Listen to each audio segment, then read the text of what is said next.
What should I dress as if I lose the bet that South Florida is going to be affected by a named storm? I'm not going to say hurricane.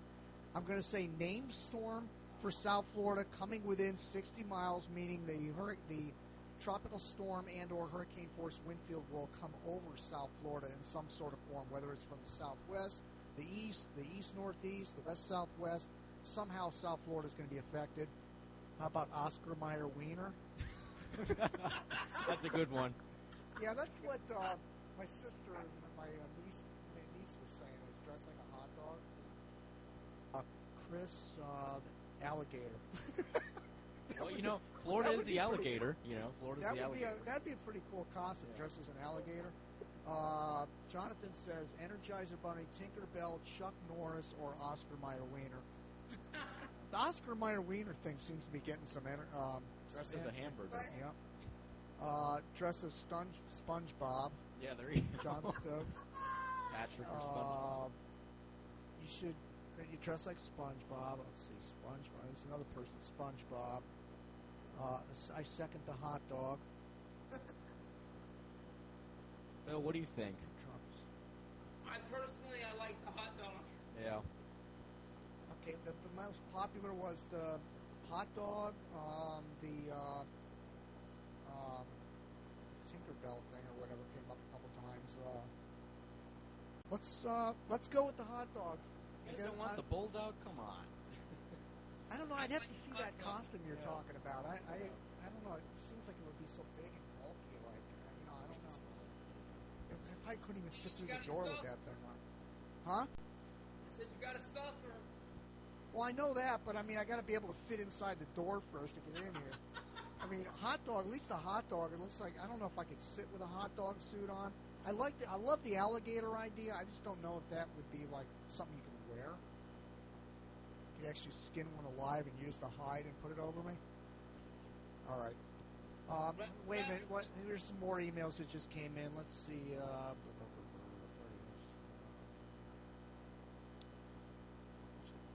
What's wrong with the chicken suit? Free song like the chicken suit. I just can't. It's getting stale, the chicken suit. It's like... change it up. All right, let's go with hot dog. I'm going to dress as a hot dog this year. If South Florida does not get affected by a named storm this year, I will dress as a hot dog here on November 30th. All right.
Okay, I survived.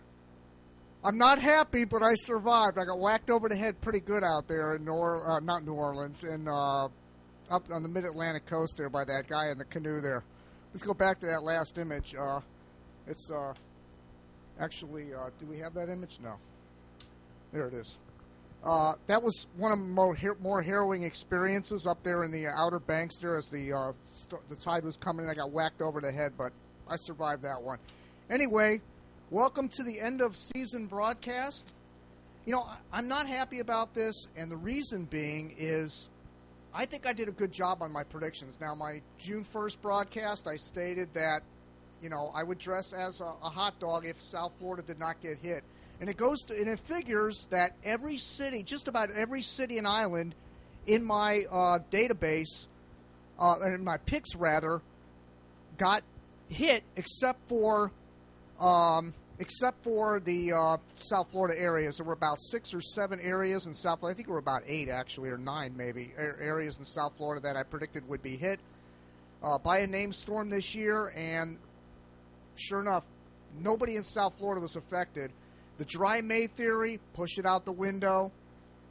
Jim Lachine, you let me down, buddy. You know, I was relying on your dry May to allow us to get affected by a named storm, so I wouldn't have to be in the suit. You know, it's about 60 degrees outside, but I'm still sweating like a pig in this suit in here. It's our temperature in here is 77. Not really that cool in here, but I'll survive tonight. So anyway, here I am in the hot dog suit. This was your pick. You saw the video at the beginning of the show.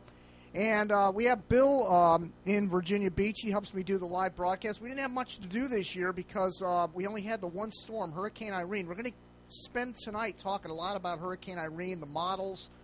You know, was it overhyped? I think that hurricane was majorly overhyped considering, I know there were some deaths up there. A few dozen people died up there from flooding, but this was an already pre-existing condition due to already heavy rains and flooding earlier before the hurricane hit. So Hurricane Irene exacerbated the situation, maybe spurred on a lot of flooding, but overall, I don't really think this was a hurricane at landfall in the United States, and I'll get to the details on that. But we have Bill up in Virginia Beach. Let me see if I have that internet feed.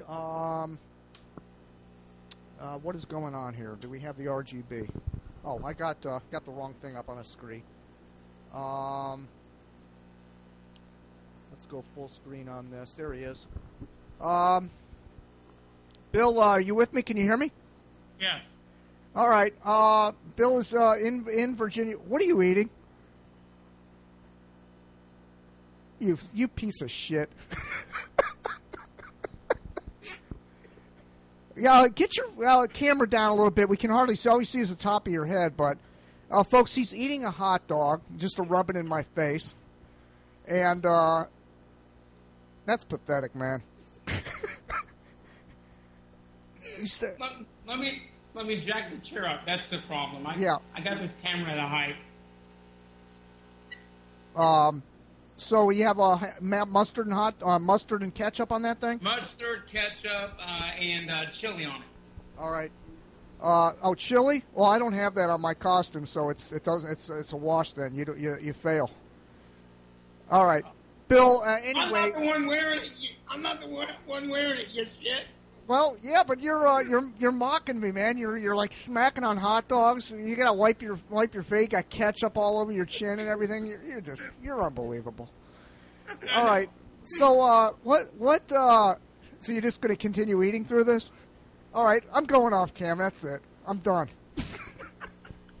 All right. That was Bill Phillips up in Virginia. That's the end of his night. No, we'll go back to you, Bill. Anyway, Bill can hear everything, and he's monitoring the broadcast at his end. But anyway, I got a lot of images to show you tonight. Again, my opinion on this hurricane season was, I have a lot of polls to pass along. Is what you thought about certain things this year, plus past years. What did you think about, your city's preparations for the hurricane season? How many hurricanes did you think were going to happen this year? Where did you think certain storms were going to go? We're going to have all the polls up here tonight to show you how you voted on a lot of stuff. We still have all the old polls going on, too, like the favorite hurricane center director, that kind of stuff. We're going to go over all that. And I also want to go over, the overhyping of Hurricane Irene and the flight reduction of 10% to ground surface winds, which we know now, even though Irene was a hurricane at maybe 10,000 feet, it was not a hurricane at the ground level, so that needs to be adjusted. The Hurricane Research Division keeps coming up with these reanalysis project, comes up with past storms that were out in the North Atlantic that, I think they're splitting hairs with a lot of this stuff. I'll get into that a little bit later on. We're not taking any calls tonight. That the phone coupler over here, for whatever reason, I couldn't find, you have to snake my arm underneath it and go to the back of it, and I couldn't find the switch for whatever reason. I was running a little bit late tonight, so trying to get the suit on and everything, so we're not taking any calls. Email me, jim@hurricanecity.com. The email is scrolling across the top of the screen. We got our assistant here, Penelope, that's going to be running back and forth and driving me crazy all night and tangling in the wires. Bonzo, the Hurricane Hunter aircraft, might be in and out of the office as well. So let's get right to it. Let's get to our images tonight, and we'll go back and forth between the studio cam here and the images, and we'll read the emails every now and then. The show's going to be kind of short tonight, maybe about an hour long, so I don't know how long I can last in this suit. But anyway, let's get to some images tonight. Let's go ahead and get our image viewer, and let's go ahead with image number 1 here. And this is the map of the entire Atlantic Basin, including the Pacific, showing our named storms this year. And we had quite a few. We ended up with 19 named storms in the Atlantic, and, you know, they named one up there north of Bermuda that was maybe a named storm for about 12 hours. And I really don't like this idea of going back and finding these storms that were only storms for a very short period of time. I know the NHC has detractors out there, you know, people like Joe Bastardi that like to, you know, get all bent out of shape every time there's not a storm named. And then he goes and makes a big bunch of tweets all over the internet and blogs about how the National Hurricane Center doesn't know what they're doing and blah, blah, blah. So I think that the Hurricane Center's forced. I'm not saying Bastardi did this, but it seems like the maybe micromanaging of named storms, especially the ones out in the North Atlantic, it's getting a little bit old, because what's going to happen now, they're starting to go back in history and find all these storms that were out in the middle of nowhere in the open Atlantic, and I really don't think that it's going to do anything other than to increase the average number of named storms for an average hurricane. See, they've already upped it to 11. Who knows? It may go up to 12 or 13 on average if they go back and reanalyze everything since the satellite era began in the 1960s. And go back and find every blip on the map that may or may not have been a tropical storm because it wasn't classified by the current director. And then that's another thing. You got the current director during the 70s, Dr. Neil Frank. I wonder what he thinks about all this naming of storms that he may have missed. It makes him kind of look like a numbskull. And every other Hurricane Center director after him, up until they really started reanalyzing all these past storms. So I'm not a real big fan of that, reanalyzing these systems out in the middle of the Atlantic. What I think they need to focus on is the intensity of these things at landfall, finding out what really the winds were at the surface, because I think there's a huge discrepancy between what they find at flight level and what they find down on the surface. And that's a big beef of mine with the research, and I think they need to put a lot of effort into that to get that all straightened out. But while I have this image up, over here in the Pacific, they had quite a few significant systems out in the East Pacific here, and they all went away from land. They only had a couple of systems affect land in Mexico, but the majority of them went out to sea. And then you look at the Atlantic, and the majority of them recurved out into the open Atlantic, with the most affected area this year in the Atlantic Basin is Bermuda. Bermuda got hit 3 times by tropical storms, Jose, Maria, and Sean. And there was the Northern Antilles also got affected by 2 tropical storms, a lot of those islands. And but, of course, the big storm of the year was Hurricane Irene. But we ended up with 19 named storms. The average is 11. We had 7 hurricanes and 3 major hurricanes. Now, this is the 3rd highest total of named storms in any hurricane season, tied with 1887, 1995, and 2011. We had 120 deaths in the Atlantic Basin this year due to hurricanes, and $11 billion of damage. 10 of that was due to Hurricane Irene, which when I get to the Irene images, I'm going to state my opinions on that, you know, how the power grid up in the Northeast completely failed everybody. It was absolutely miserable. Those people had to go that long without power for a little wimpy storm like that. It was just unacceptable. I know when we got hit by Hurricane Wilma here, our winds were Category 1 strength, and there were some people without power for about a week.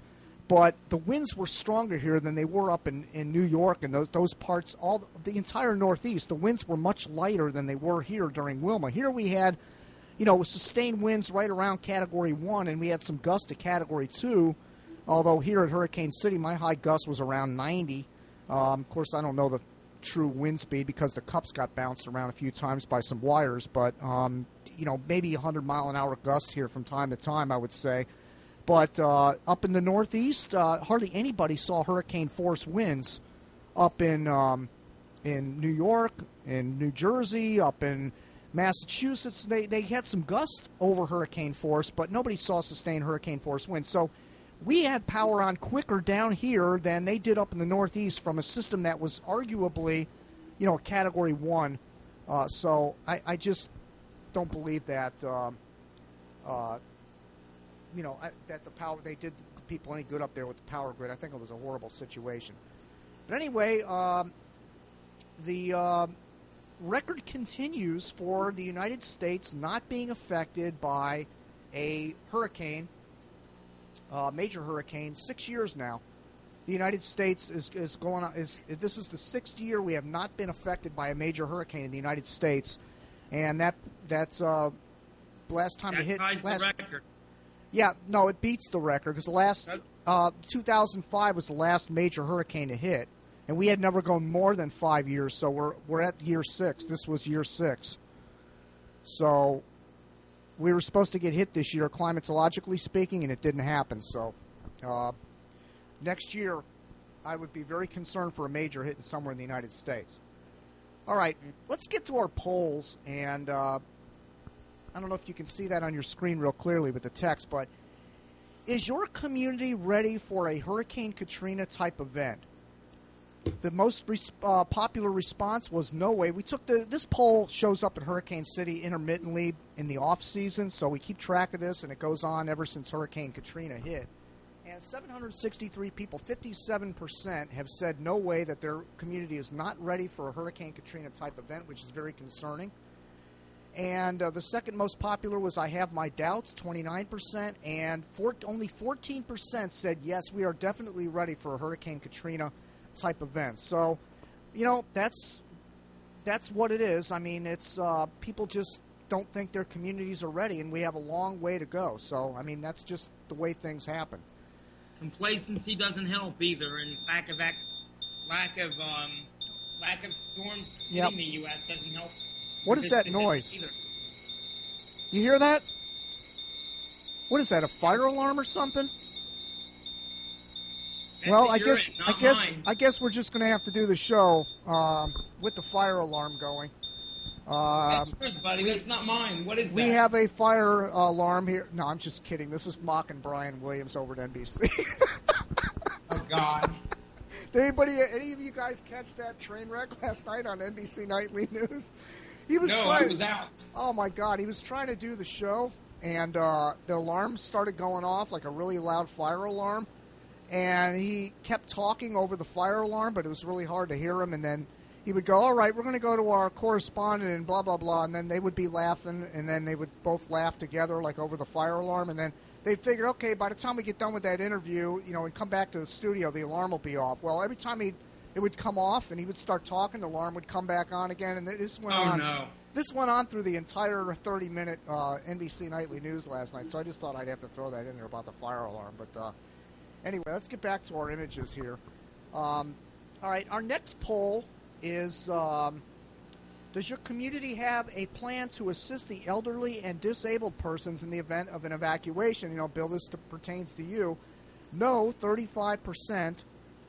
Yes, 26%. And I don't know is the highest percentage. People that didn't know whether their area had a plan to assist elderly and disabled people, 39%. So there's a lot of miscommunication out there. I guess people don't know whether there's a plan for disabled and elderly people to be evacuated in the event of a hurricane, which is these local emergency managements need to start paying attention to these kind of statistics because Jim, people for my don't know. area, a plan does exist. The question is, can they execute it? Okay, so it does exist in your community then.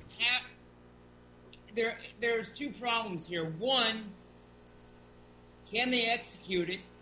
And two, they're relying on people to be honest and say, look, I need help. Sign up, either when the season starts or during the season. And, there's an update, it's on the it's on the citizen to step forward and say, look, I need help here. Can you help me in an event like this? You've got to be proactive and say, look, if you need help, let your municipality know.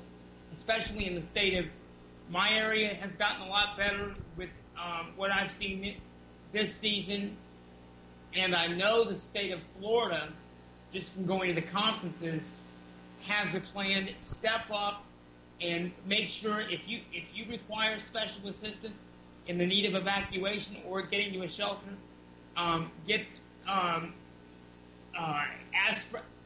call your social services agency or call the emergency management office. There's probably a plan. It's just a matter of how often have they practiced it and can they execute it. Yeah, I don't watch too much local preparation stuff when there's a hurricane coming because I'm busy doing the Hurricane City stuff and prepping for the show and everything, so I don't have time to worry, tune in to see what they're doing about evacuations for elderly and disabled. But all I can say is kind of like we just said, just try to pay attention to what your local networks are saying, and they should have some information to pass along. But it was really odd that 39% have no idea whether there's a plan for that or not. Oh yeah, I'm sure that number is, and it's just people don't think about it until it happens. Okay, the next poll we have up. These are all before the hurricane season started. We took all these polls. We do them every year during the off season. Do you think hurricanes should be modified? This has been up for a long time. This poll at Hurricane City and Weather Audio Broadcast Network, which is weatheraudio.net.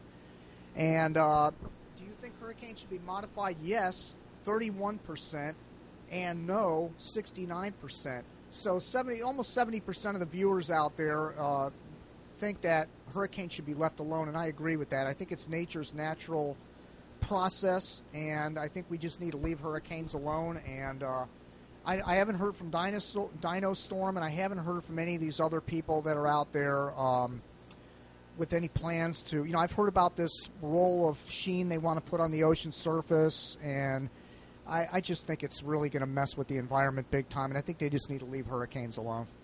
Nature's natural air conditioning. Leave it alone. Yep. Okay, let's see. My sister's watching tonight. She sees the cat, of course. Only my sister would notice the cat walking around in the background. Forget the guy in the hot dog suit, but the cat's the big show here. Cat's out of the room, being by the way. kind, Jim. Okay. Huh? I said your sister's being. I said your sister's being kind. Being kind. All right. Our next poll is. This I found very interesting. Some people say that global warming made each of the following events worse. How much do you agree or disagree? And I really find this chart fascinating. This is from Yale, and the record high summer temperatures in the U.S. in 2011. The biggest group is somewhat agree that global warming is responsible for the record high temperatures in the U.S. The second most popular is strongly agree at 22%. And then notice the 18 and 15% somewhat disagree and strongly disagree that global warming contributed to the record high temperatures in the U.S. So the U.S. seems to get it about the global warming situation. Next was the drought in Texas and Oklahoma in 2011. 47% of the respondents said that they think that they somewhat agree that global warming has something to do with that.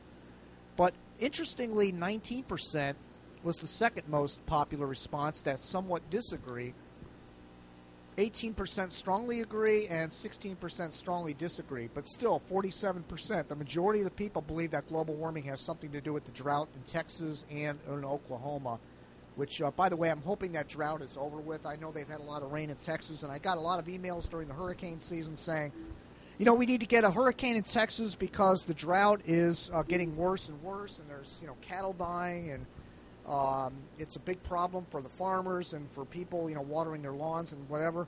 But I always try to tell people hurricanes don't end droughts. I mean, I very rarely have ever seen a hurricane end a drought. It's just, I think a lot of people have that high expectations of hurricanes solving problems. Hurricanes are good at eliminating the heat from the tropics and delivering it into the poles, but I don't think they're necessarily designed to end droughts.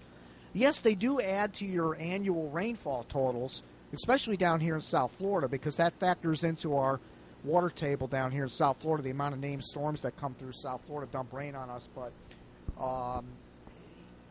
as far as droughts and stuff, hurricanes really don't help to end droughts. Now, here's an interesting one. The Mississippi River floods in the spring of 2011.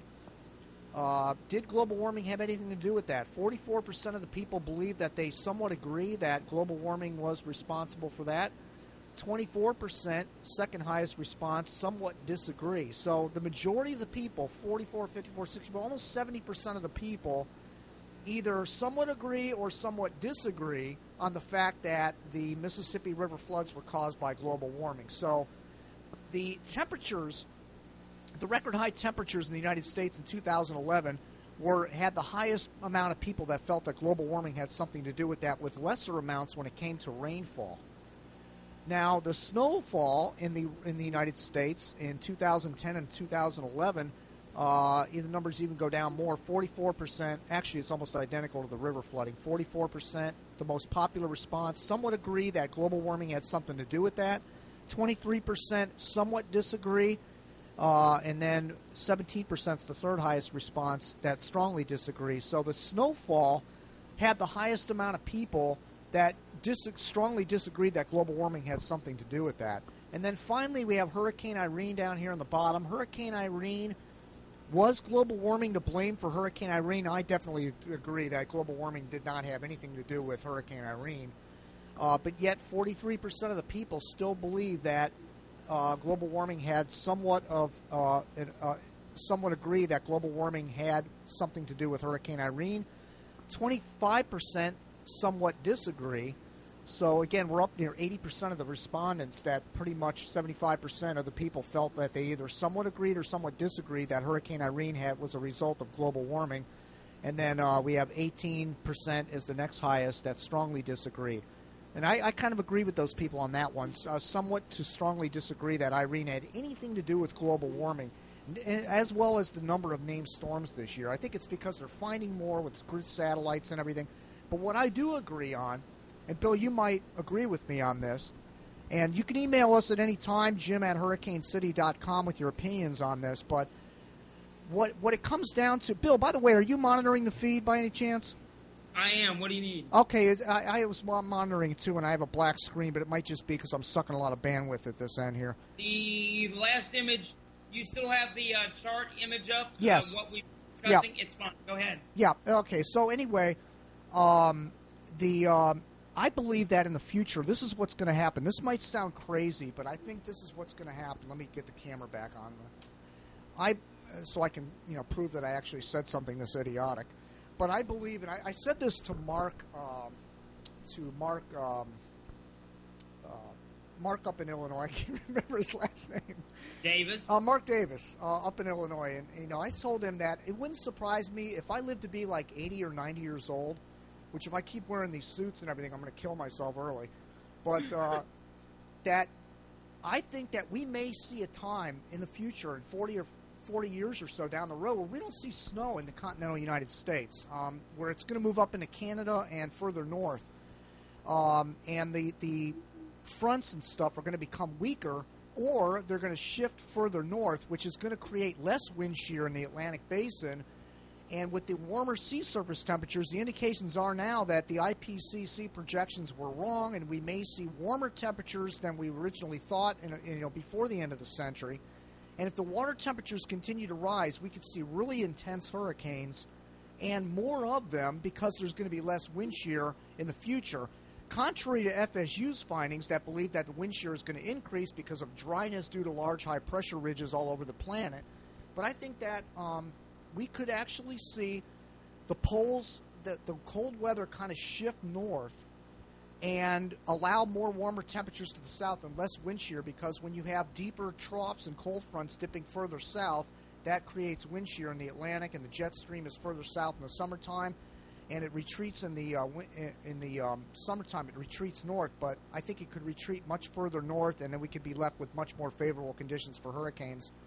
And, there was a study I heard one time from, I don't know where I read it, but that actually the globe, we're going back, hundreds of thousands of years ago, or maybe tens of thousands, I'm not sure, where they actually said there were huge, massive, powerful hurricanes that were in the tropical zones on the planet because the planet was so warm. So it wouldn't surprise me if that happened.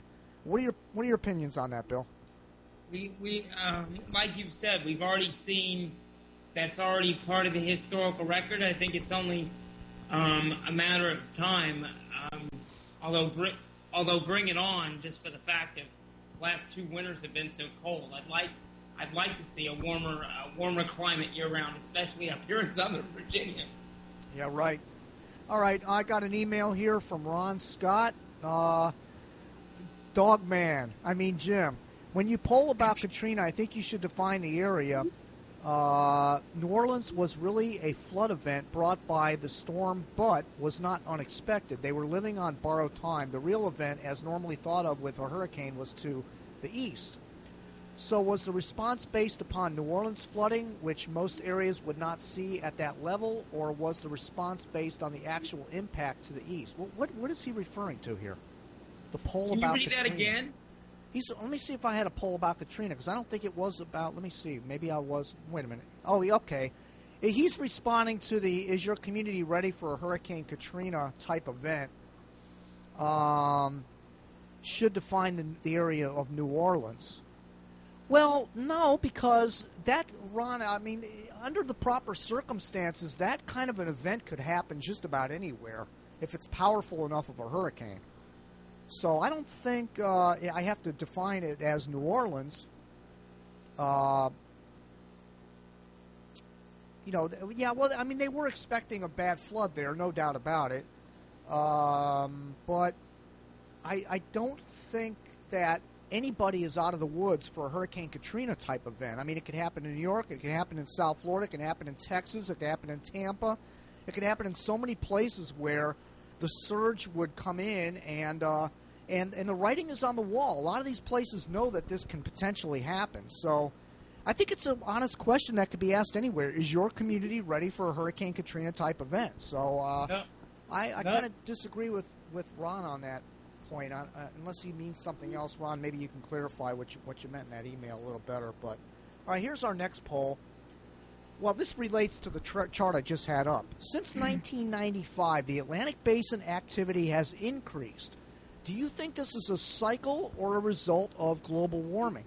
69% believe this is just a cycle, and 31% believe global warming enhancement is the reason for the increased activity in the Atlantic. And I'm kind of mixed on this. I think that we're seeing definitely more storm. Now, the question is, see, when you define a cycle, this is the problem I have with the people that think this is just a cycle. Because if it's just a cycle, we're going on a lot of years here, 95, 2005, we're going on 15 years now. And I think 40 to 60 was a real active period, but then it dropped off after that.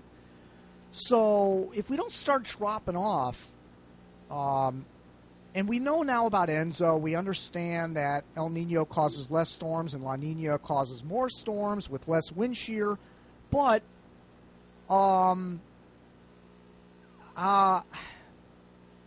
we're seeing consistently like a lot of storms. It seems like, and even if you look back in the 60s and the 40s and the 50s, there were years that were slow during that period. And we're not seeing any slow years. What was the slowest year we've had recently? What was it, 2000? If I'm not mistaken, Jim, pardon me for interrupting, I think we've only missed average once in the last 11 years. You think what?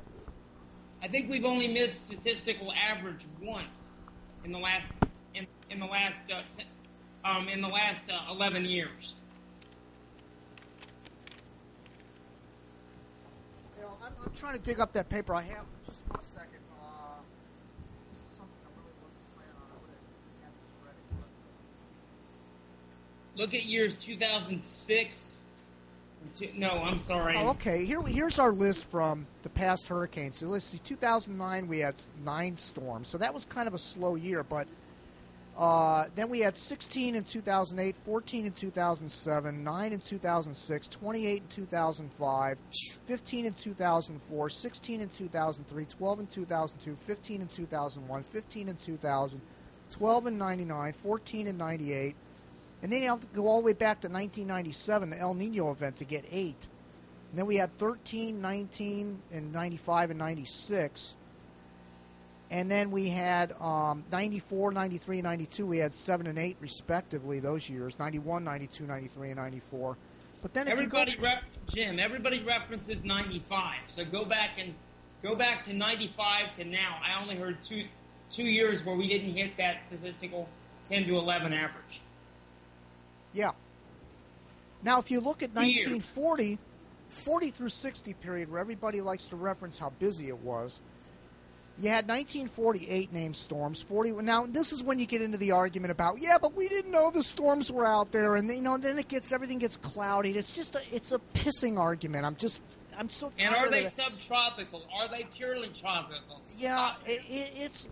I mean, you had 8, 6, 10, 10, 11, 11, 6, 9, 9, 13, 13, 10, 7, 14, 11, 12, 8 and 8, and 10 and 11. That's all 40s through the 50s, okay? Do you see any in the teens in that area? No. Well, 2 years were in the teens. 3 years were in the teens. Out of all those years, that was 10. That was 20 years of data. Only 3 seasons we had in the teens. And then we have 1960, starting in 1960, we had 7 named storms, and 61, 11, then 5, then 9, then 12, then 6, then 11, then 8, then 8, then 18. 69 had a lot of named storms. 70 had 10, 71, 13, 72, 7, 73, 8, 74, 11, 75, 9, 76, 10, 76. So you know what I'm saying? You see what I'm saying here, Bill? Like, if you go back and look at the previous active period, there were hardly any years where we were in the teens. And since 95, we've had teens almost every single year. And then, of course, again, you bring into the satellite data. You know, are they catching more storms than they did back then? And even if you took off, let's just say you took off 3 or 4 storms off every hurricane season since 1995, the average would still be much higher than it was during the 40s and 60s. Exactly. So this whole notion that there's a cycle out there and we're active now and then suddenly we're going to fall off the abyss in the year 2020 or whatever, and all of a sudden it's going to be quiet for another 40 years, I just don't buy it, especially with the Earth warming the way it is. And that's the key factor, is we know now that the Earth is warming and it's continuing to warm, and it's not going to cool off anytime soon, despite what the arguments out there from the anti-global warming people. But I think it's an interesting subject. Now, we'll have this poll up at Hurricane City occasionally throughout the off-season and see how people still feel about that subject. Now, here's our next poll. Coverage by the media. This is my favorite subject. Media covering hurricanes. It's great, 30%. Okay but misleading, 37%. Put my soaps back on and only break in during the news, 7%. And it's all for ratings, 26%. So the highest is okay, but it's misleading, and it's great, 30% is the second choice. So people seem to like it, and this is an indication, although a small sampling of people, we're talking about almost 500 respondents here, but people seem to like hurricane coverage, and that's why I do this at Hurricane City, do the hurricane warning shows, because it gives people like to see what's happening. They like to know what's going on. They want to be informed. And it's got entertainment value. I'm going to get to that a little bit later. But what do you think about this poll, Bill? I mean, what do you think about the media covering hurricanes? I think it is the media. The exposure is good. I want the media coverage, but geez, you don't have to hype every storm. It's not Armageddon, ladies and gentlemen. Not every single time. Yeah, the Irene thing was absolutely ridiculous. We're going to get to that in a minute. But I like it. I just wish they would keep it real. That's the biggest beef I have with the media. I don't want them to disappear and not cover the hurricanes, but cover it when it matters. And, I mean, look, Irene needed to be covered full time. There's no question. There's millions of people in harm's way, blah, blah, blah. I get that. But the difference between Irene and the 1938 Long Island Express is the way they covered that should have been what the way coverage should have been for the 1938 Long Island Express, not for a Category 1 / tropical storm heading into the Northeast. I think it was just way completely overdone. Jim, I hope you don't kill me for bringing in a little inside baseball here, but you and I have had discussions with certain areas, and I'm not going to name them. You can look at that. You can look at the map and figure it out. As to whether we should cover Category 1s, because half the time you almost never get hurricane conditions out of a Category 1 on land. Period.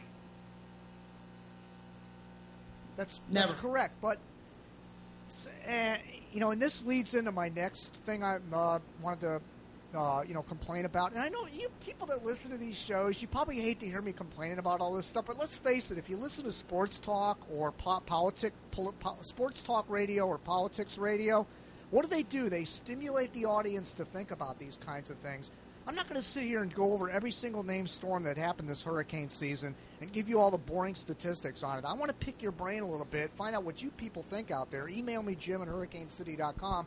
And if you disagree with me and think you're full of hot dog crap and you don't agree with anything I'm saying, then email me. But I'm going to voice my opinion on this stuff because it's stuff I think about all the time. Bill and I talk a lot off camera and in the off season and everything. We blab about everything hurricane related, every aspect of it. And man, we've often said, Bill, you'll agree with this. We said, man, the audience should be listening to us talking right now because we're just letting it fly, But that's what the shows are about. Letting people you have an opinion, let people respond to it, and let's. Any new emails, Jim? Nothing yet. The audience is dead on. We got I don't know how many viewers we got. 21 people. That's right, it. We got 21. That's about 20. Typical for our end of season broadcast. By the way, here's Hannah email. Jim, I just checked the most recent drought monitor. It says that Texas and Oklahoma are still having mostly exceptional drought. In fact, Arizona, New Mexico, Kansas, Louisiana, Mississippi, Florida, Georgia, South Carolina, North Carolina, and Hawaii are in trouble. So, well, that was another aspect of global warming, is the fact that we were going to see more droughts, and we're seeing that worldwide. And hurricanes are not necessarily going to break those droughts. I mean, if I look at every drought we had here in South Florida, and how lack of it works its way out, like a cold front will come down and dump rain on us, and we don't have any more hurricanes. That's just nature doing what it does without any hurricanes. It replenishes the water. It's like putting a Band-Aid on an artery. A hurricane's not going to solve a persistent pattern. Patterns have a tendency to repeat themselves. Just like, and if you want to relate this to hurricanes, look at the pattern we had in 2004, 2005. Slam, and slammed again. Yeah, and as far as South Florida, like this year, we were in a drought going into the hurricane season, just like Texas. And we were concerned about, we need a hurricane to raise Lake Okeechobee's water level and get everything. Guess what? We had no named storms come anywhere near us, which is why I'm sitting here in this hot dog suit, and yet the lake level is up over 14 feet. We had plenty of cold fronts and troughiness over the East Coast, and that solved our drought problem. Sooner or later, a ridge of high pressure will set up over the East Coast, a trough will set up over the Midwest, and Texas will get their rainfall. It'll all balance out without a hurricane affecting the area. That's just my opinion. I don't think hurricanes are necessarily drought busters, but anyway, let's get to our next poll here. Well, this is an actual image of Tropical Storm Emily. Now, why are we showing Tropical Storm Emily? This was the first potential threat to the East Coast this year, and Emily was down in the Caribbean on August 1st, developed near the Leeward Islands and moved towards Hispaniola and affected southern Haiti and East Cuba and the Bahamas. But we asked people Will Emily hit the United States as a hurricane? Now, this was when it was in that position in the Caribbean down there, in the Eastern Caribbean.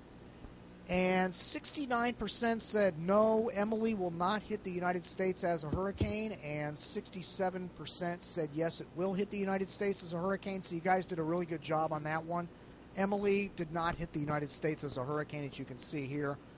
The system just kind of turned northeast away from the U.S. and did not hit the U.S. So the people did a good job. This poll, when I do at Hurricane City, and you guys have to love this out there, if I make a poll asking people, do you think of this hurricane or this named storm is going to hit so and such of an area, I'll take it off. I'll end the poll way before the turn takes place or there's indication it's not going to hit so that people can't change their mind and rig the polls.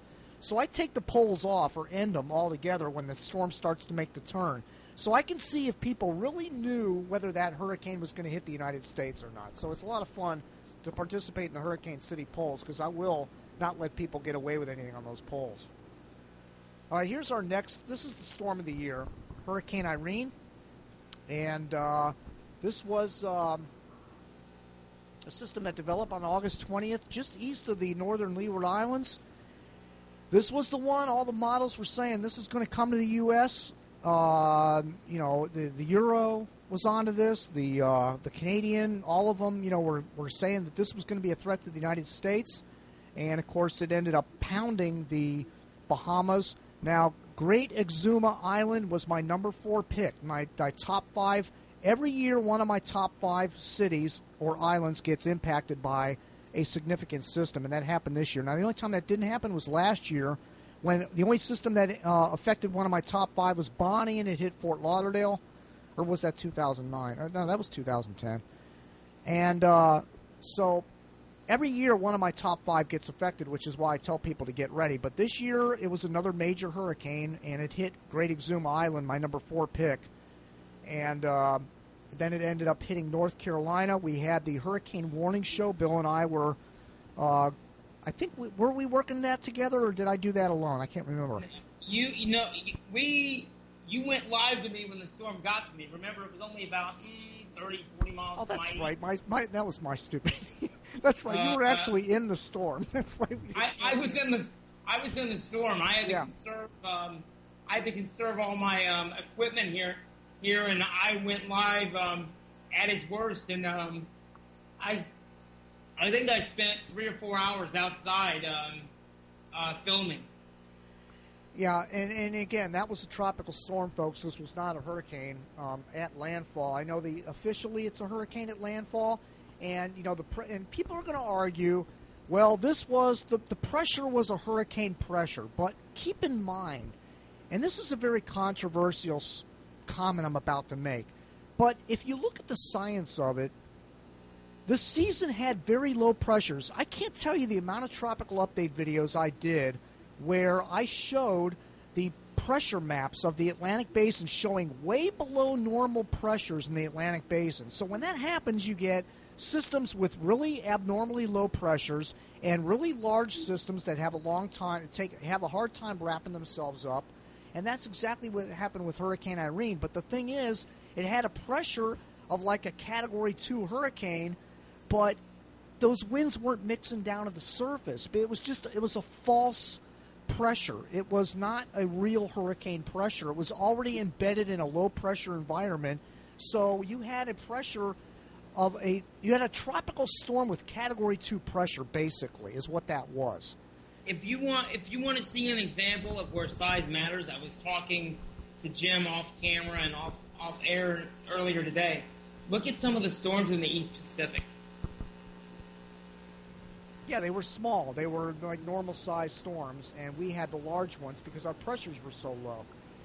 So, again, it's, you've got to look at the whole picture here and figure that this was not a hurricane at landfall. There were no sustained hurricane force wind reports anywhere on the east coast of the United States. There were some gusts over hurricane force up in the near Long Island somewhere offshore.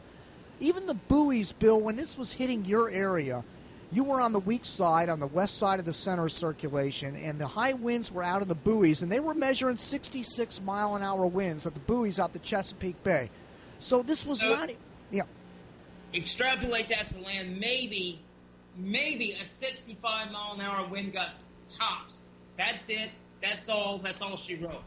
Yeah, I mean, the winds were, I think the highest wind gust was like, I might be wrong on this, like 81 miles an hour or something I heard, or maybe there was a gust to 100 somewhere. I'm not sure of it, but... Are we talking up in the Northeast? Up in the Northeast, in right. Up near the Cape somewhere, Cape Cod, or offshore there somewhere. And part of the reason for that is the hurricane heads up in the North Atlantic, the high pressure's behind it, it's expanding, the wind is accelerating between the high and the low, and you have higher winds pushing on shore.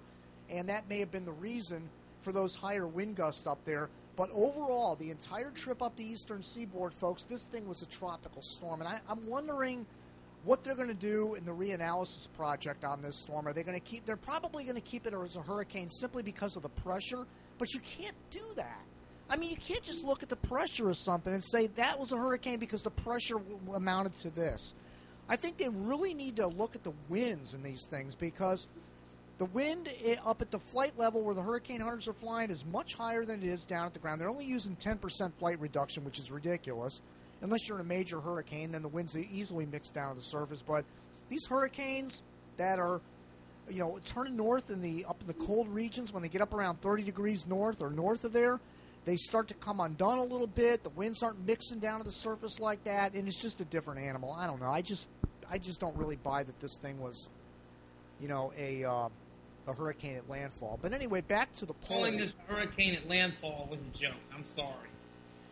Yeah, and the question was, when Irene was down in the near the Bahamas there, will Irene hit the United States as a hurricane? 18% said no, and 82% said yes. This thing is coming to the United States. So I think they're right. I mean, technically, it hit as a hurricane, so 82% of the respondents are correct on this. But I bet if I would have narrowed that question down and asked them, do you think this is going to be a significant hurricane at landfall? I bet you a lot of people would have said yes, because the media was hyping this thing up so much that this was a Category 4 1938 hurricane heading for Long Island, the way the media was covering this. Oh, it was insane the way they were covering this up here. Okay, here's the next Irene poll. Was the Hurricane Irene threat to the U.S. overhyped? And, of course, that's what we're talking about right now. 40% of the people said yes, it was overhyped, and 57% of the people said no, the system was not overhyped, it was about the right coverage. I tend to agree with the 40% of the people that said yes, it was overhyped. Now, I know I'm going to get emails from people that are going to say, I was up in the Northeast, and it was not overhyped. There were people that died. There was inland flooding. There were cars going down the street, the whole 9 yards. And again, if you missed my comments at the beginning of the show, a lot of that rainfall, that ground was saturated from already heavy amounts of rain that had affected the Northeast prior to the hurricane season. And when this system came up there, it took already saturated grounds. Didn't take much to flood these areas.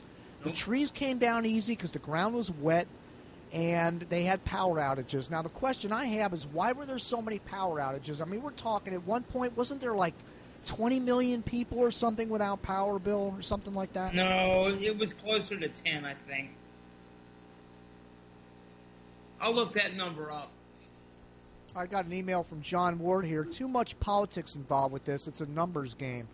NOAA is playing it up and patting itself on the back. Predicted track of Irene 4 days out, quote from NOAA, that's what they are paid to do by the taxpayers. With modern technology and most of the information available to all of us regular folks, we can throw up the bullshit flag on some of this. It's just freaking weather, man. It changes every day, always has and always will. Most local National Weather Service accuracy of a 72-hour forecast is not that great, so trying to claim this or that, more named storms on global warming, is a crock. Maybe there were more in the 1800s, didn't have satellites and reporting back then like we do now. If this maintains for another 50 or 100 years, I will believe it, but most of us will be dead by then. Yeah. See, that's another aspect of the global warming argument. You know, like people like Jim Leonard, he believes that the global warming thing is all a hoax, and he doesn't believe in it, but I mean, dude, it's easy to say. It's just like Dr. Gray, in his rhetoric. It's like, okay, I can call it now because I'm not going to be around in 20 years, so I can call whatever I want. I don't have to pay any consequences to that.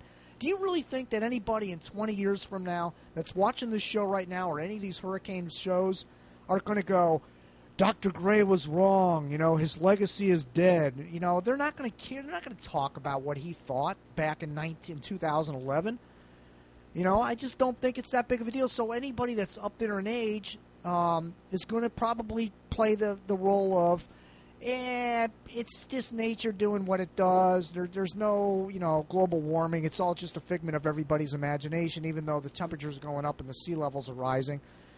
By the way, our beaches here are going through massive erosion problems here in South Florida, especially on the Treasure Coast.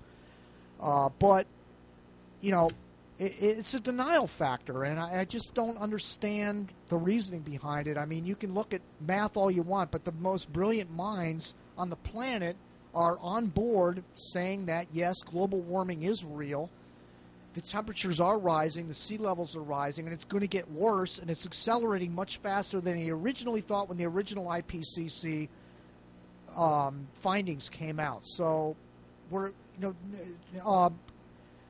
weather is proving them wrong. Weather is proving that it's worse than what they originally thought. So, I mean, anybody at this point that still doesn't believe that global warming is real, I mean, I don't know what to say. I mean, you could argue what it does to hurricanes all you want, but the reality of it is that it is real. Now, here are the models on Irene. Now, this is when Irene was way down near Santo Domingo, not Dominican Republic. After it left Puerto Rico, Category 2 hurricane. And look at the ECMWF there, the black line. That's the most accurate of all the models at this point in the forecast. Now look at the GFDL and the HWRF. They had it going into Florida. Now we know that didn't happen. In fact, speaking of models, now let me finish describing this map you're looking at. Now the white line there is the official forecast from the National Hurricane Center. In fact, let me zoom this. Well, I don't want to zoom in anymore. Then we're going to eliminate the Northeast. But and the Canadian there, the purple one and the LBAR and the BAM models had it hooking off to the northeast and clipping the Outer Banks and kind of paralleling the coast but staying offshore. So all the models were wrong except for the GFS, the official forecast, and the ECMWF. Now this is why the guys at the Hurricane Center paid the big bucks to take a look at all these models and decide which one of these models is going to be right. Now, you watch my tropical update videos throughout the hurricane season. I show the best performing models. I give the graphics on that of which model is performing the best, and then that's usually where the Hurricane Center draws their line, and they follow the best performing model. Now, while I have this up, before I get to the next Irene images on the models, overall, I took the named storms that the Hurricane Center is done with their analysis. What they do is they analyze every hurricane, every named storm in the Atlantic, and then they put a final report together with the highest wind speeds, the lowest pressures, all the data, the models, how they perform versus the models, the whole 9 yards. They've only finished 4 named storms before the end of the hurricane season. They finished Cindy, Don, Gert, and Nate. The best performing model on average for intensity was the HWRF. Now, that's out of those 4 storms. Those were all non-factor storms. Basically, not a big deal in the whole realm of the hurricane season here. But the HWRF did the best on Gert and Don. The D ship did very well on Cindy,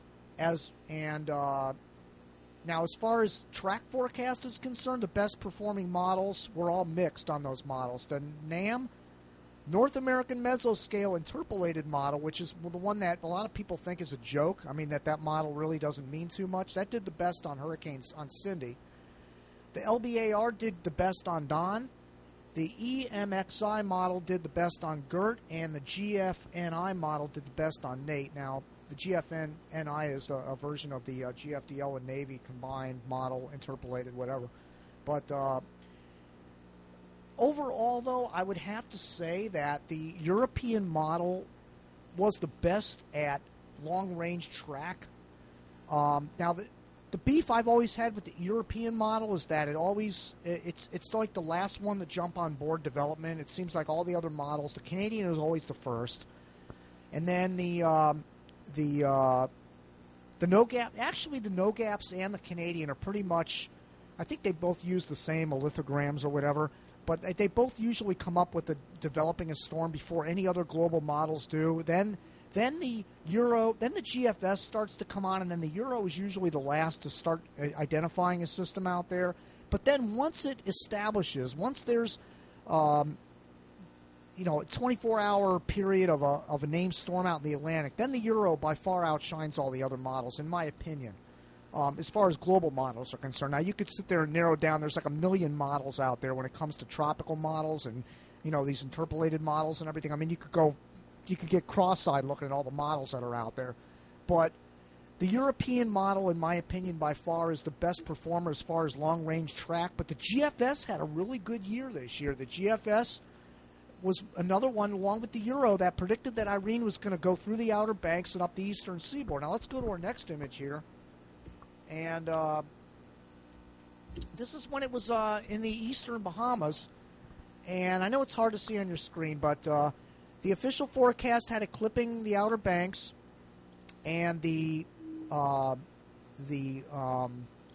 Met model had it clipping the Outer Banks going out to sea, as well as the BAM model, the LBAR, and the GFS and the H-Wharf and the European model all had it staying offshore the Outer Banks and then going up into New England, hitting eastern Long Island, Massachusetts, Cape Cod, and that was the general track thinking from those models. So all of the models, if you look at this shot right here, even the official forecast from the National Hurricane Center was like, uh-oh, this thing's going to stay offshore. It's not hitting anywhere except for the very northeastern. And this is when I started thinking, all right, we're overhyping this storm, because anybody that watched my tropical update videos, you heard me say on occasion that I thought that the media was going a little too crazy on this stuff, that, it's going to be a threat, but not the major big deal that we're thinking this is going to be. But look at the models in this shot. Just about every one of them had it just offshore and then going into the northeast in some form or fashion. And, of course, what ended up happening here was the system went a little bit further west and went just east of Wilmington and then went up into Morehead City and cut across into Elizabeth City, North Carolina, went just east of Bill's location there in Norfolk, went right up the coast and went right along the coast of New Jersey, right up into New York and up into the northeast. So that's what ended up happening there, the red line. But all the other models were offshore, and again, this was when it was down in the eastern Bahamas. So this was on August 24th as a Category 2 hurricane. Let's go to our next image. And now this is when Irene is in the northwest Bahamas as a major hurricane. And you know what? Even when it was in the Bahamas, this thing didn't look entirely healthy. I mean, it had an eye, and it had the circulation all the way around the eye. It had an eye wall, the whole 9 yards. It had the pressure of a major hurricane, but again, in an already low-pressure environment. It may have had Category 2 type winds. There were some gusts to major hurricane strength, which is what did the majority of the damage in the Bahamas. I know there were some roofs ripped off and things like that. But overall, I would say minimal Category 3 for the Bahamas. But then this thing started to make its turn, the anticipated turn. And look at the models on this shot here. Now, this is a couple of days before landfall.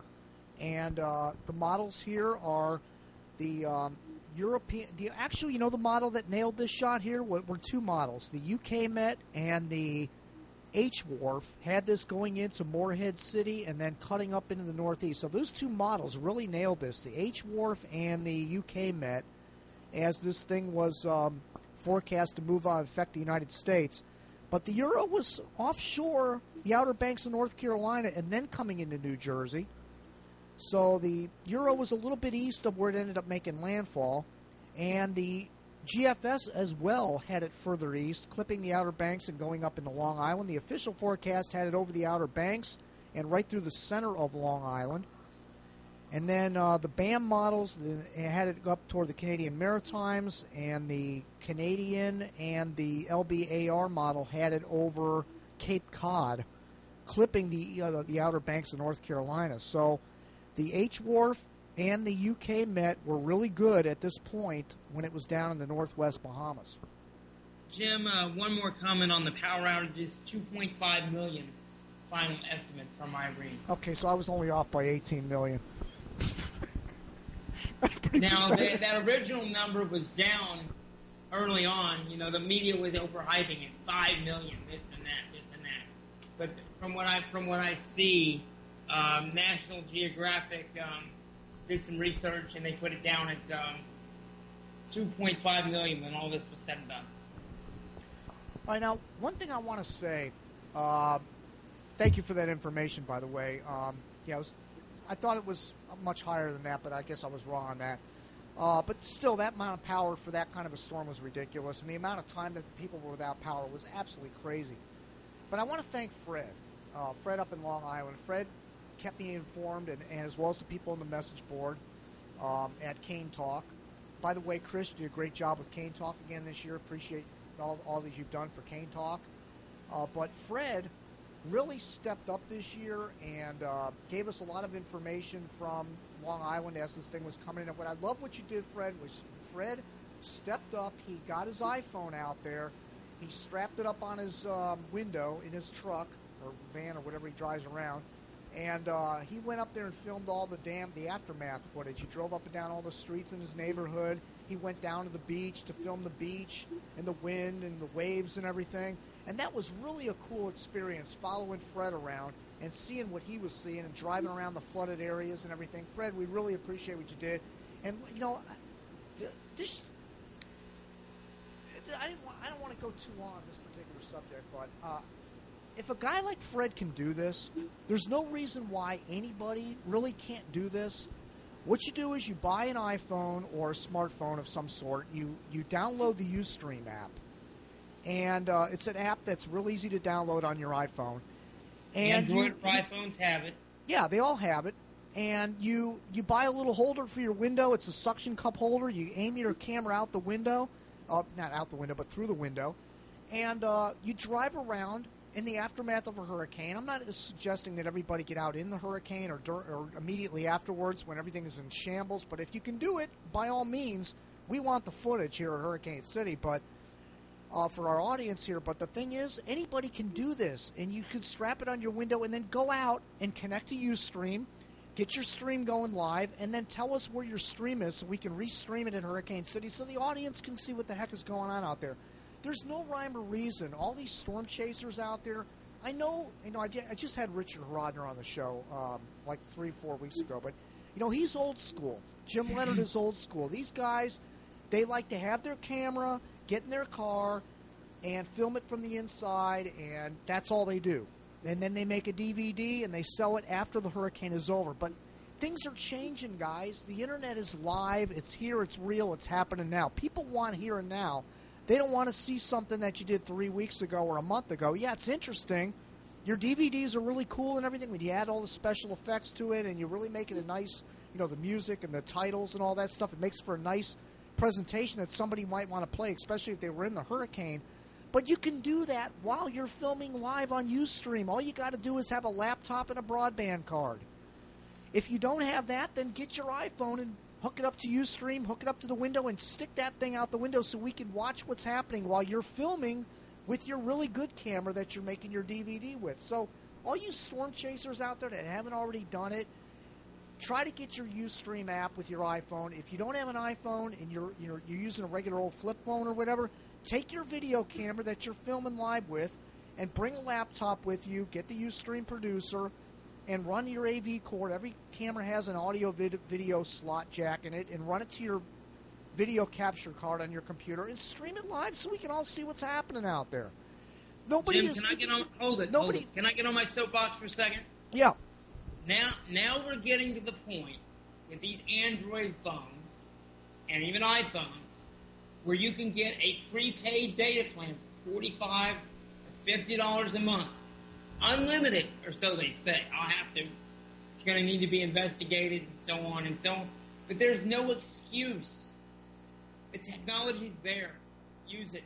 Money is becoming less and less of a factor. But a couple of years ago, I wouldn't have said that. It was very expensive. But now, very easy.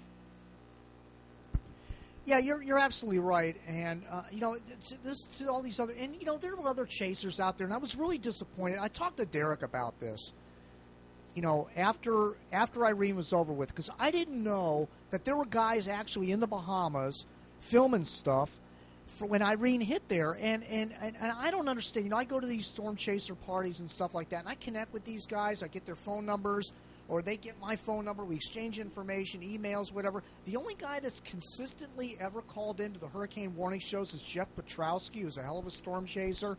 And he calls in and gives me information all the time. A lot of times I call these guys, I get busy signals, or it goes right to not busy signal, it goes right to voicemail. And it's like, you know what? I mean, what am I doing here? So, I mean, if you don't want to talk, I understand that. But put your live stream on the internet so we can watch it. There's nobody's going to record it.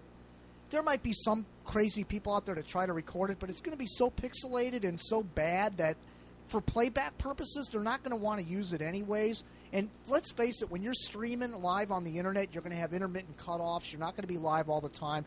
Nobody's going to be able to record it with any consistency. So what I'm trying to say is every chaser out there that plans to go into a hurricane... Your DVD's not going to get ripped off by streaming it live. Yeah, you're not going to lose anything by streaming live. You're not going to lose any potential customers. In fact, you're going to gain customers. You know how many people are going to go... If they see, like, Richard Rodner streaming it live at Hurricane City, and we have 1,000 viewers on there or more, you know how many people he's going to be exposed to that are going to say... They're going to write his name down, and they're going to go, I want to get that video when this hurricane's over because it's so outstanding. Or Jim Leonard, or any of these guys. And if you're out there and you're streaming live, just drop me an email, Jim in Hurricane City. You don't have to talk to me. Just drop me an email. Let me know that you're streaming live or that you're doing something in the hurricane so I can at least get something from you when the hurricanes are hitting. Because you're forcing me, and Bill and I have talked about this, you're forcing me to get out in the storm with my cam and do the live video footage, which I'm really not a storm chaser, but you're forcing me into that line of work, which I really don't want to do, but it's getting to that point because it's getting harder and harder to get information from storm chasers. I don't know what the problem is, what the hang-up is, whatever, but it's cool. If you don't want to do it, that's fine, but I'm going to get out there and start filming myself then, and then and Bill will take over the broadcast, and if you feel like you have a stream going, email Bill Bill at hurricanecity.com, and let them know that you're live on Ustream, and Bill can monitor both streams at the same time, or 3 streams, or 4, or however many there are, so we can... I don't care how many there are. I'll look at them all. Show me. Bill, I was amazed. In Hurricane Irene, when it was hitting the Outer Banks, there was a guy, and I've never heard of his name before. It was just some regular guy that was out there chasing, and he had his camera up on the dash, and I could see everything. Yeah, you could see the storm surge coming in. Now, Mark Suth does that. Mark Suth does an outstanding job. HurricaneTrack.com. He's out there with his live cam. By the way, you can catch our archive at Hurricane City if you're an archive subscriber. And you can see how cool it was watching Mark film all that stuff. And he was on the phone with Wolf Blitzer from CNN. It's a really cool experience.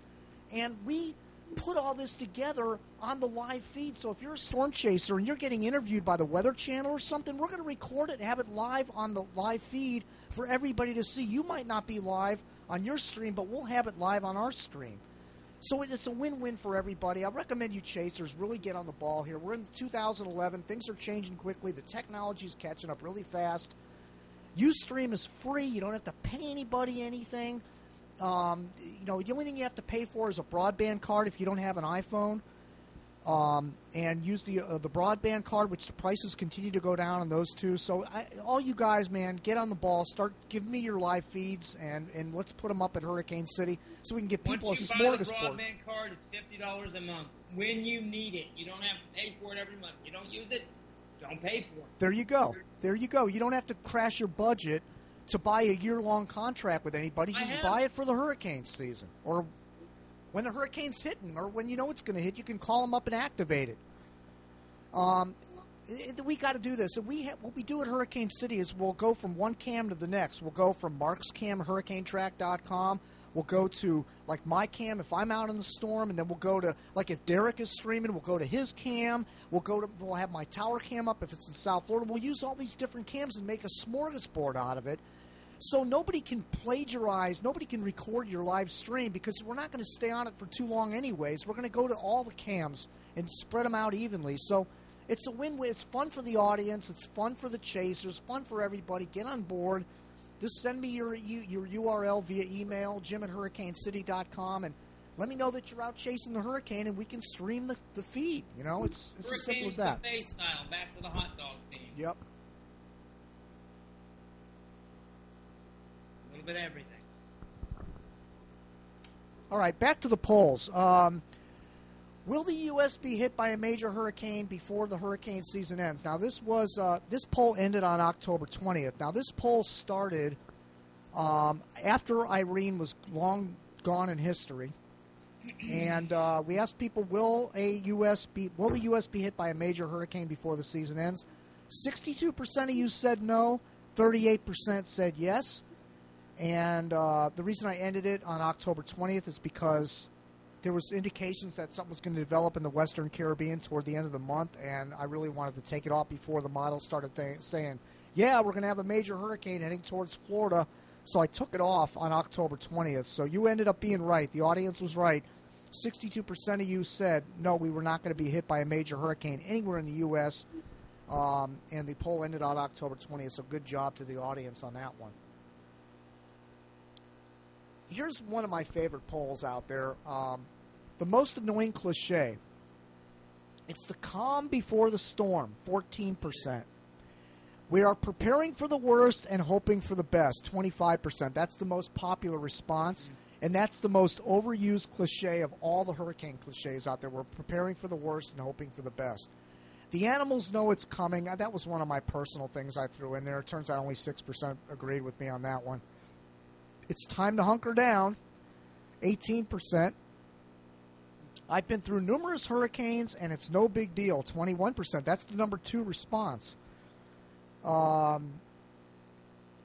am praying it hits someone else. 8. That's one that really annoys me, man. That's one that gets under my skin. Like when somebody says, "I hope it goes somewhere else." Oh, really? Okay, so you hope like when people in South Florida were saying they hoped Mitch wasn't going to hit South Florida and end up going into Honduras and killing about 20,000 people. Yeah, that worked out real well. Please don't follow the skinny line. That's the famous line from the National Hurricane Center. Speaking of which, that was the beef I was going to haul out there today. Bill, you might agree with me on this. You might not, but here it goes. And this is another one of the controversial Jim Williams hot dog rants. So let's get the camera back on here. All right, here it goes. This is my biggest beef, besides the fact that Hurricane Irene was overhyped this year. My biggest beef this hurricane season was when a hurricane is threatening land. The first thing the media does is they get somebody from the National Hurricane Center on the phone. And what do they say? Don't follow the skinny line, and they read the official forecast from the National Hurricane Center, almost verbatim. Line for line, they read the official forecast from the National Hurricane Center. So they're wasting CNN's time, the local radio station's time, local TV, whatever it is. And the same thing with Bill Reed. Like, they'll go live to the Hurricane Center, and they'll have Bill Reed sitting next to his monitor there, and they'll say, okay, where do you think it's going to go, Bill? Well, our projections show, and then he'll put up a picture of the cone of air, and he'll point to it, and he'll go, and our projections have it coming up into Daytona Beach as a Category 1 hurricane, and we think... He cakewalks through that. What's that? I said he cakewalks through that. Yeah, it's generic. My point is, it's generic. And I understand why the Hurricane Center does this, but here's my problem with it. Like, you got a guy like Jeff Masters out there from the Weather Underground who has a PhD, a master's degree in meteorology. He the Weather Underground following is so huge out there that there's only a few sites that get more traffic than the Weather Underground. I think the Weather Channel gets more hits than the Weather Underground does, but the Weather Underground's numbers are unbelievable. I mean, CNN, Weather Channel, Weather Underground. I think in that. Yeah, like the Weather Underground gets like 1 million hits to every one of Hurricane City, for example. That site is so massive, and that guy is so well known. Why does it hurt? What does it hurt for CNN or MSNBC or NBC or Fox News or any of them to get Jeff Masters on the phone, who is probably going to be a little bit more forthcoming and say, all right, here's the deal. The models are starting to shift to the right. It looks like it's not going to hit Daytona as a Category 1. The models are trending right. Here's a picture of the models. Here's what they're showing. Why can't the media get somebody on there like this? Why do we have to, year after year, regurgitate the National Hurricane? Now, this is no slam on the Hurricane Center. I understand why they do this. They have to be careful. They can, people will say that you said it was going to hit here, and then it ended up turning to the east. The Hurricane Center doesn't like to speculate, because if they do that, then they're making people not evacuate, and just in case it doesn't make the turn, the people aren't going to evacuate, so they have to keep making it look like it's going to hit. And they did that with Hurricane Irene in a lot of ways. Everybody in the weather business, Bill, you can vouch for this. Everybody. Jim, if I may stop you. Huh? Remember Craig Setzer's presentation at the Hurricane Conference in Florida? He said, and I quote, the local media, the media in general, is a mouthpiece for the National Hurricane Center. To a large degree, it should be. But there should be some.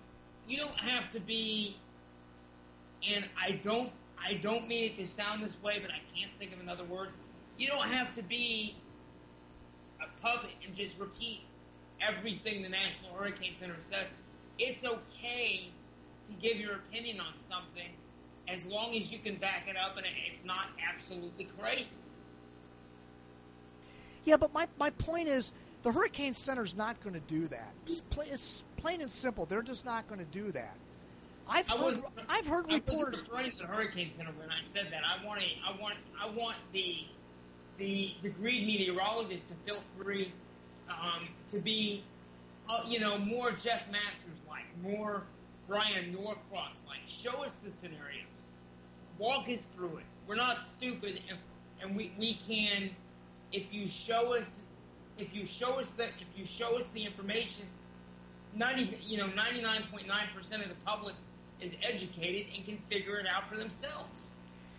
Yeah, and I understand that the media doesn't want to send mixed signals to anybody, and they don't want to have somebody on that's not the official word and all that kind of stuff. But, they do it with every other thing. Like, do you think if an asteroid was coming to the planet, do you think they would just have only NASA on there? No, they would have they'd have the boxes on Fox News, they'd have a split screen, or 4 boxes on the screen, and they'd have an expert from this university, that university, this university, and that university, and they'd all have a different opinion on what that asteroid's going to do.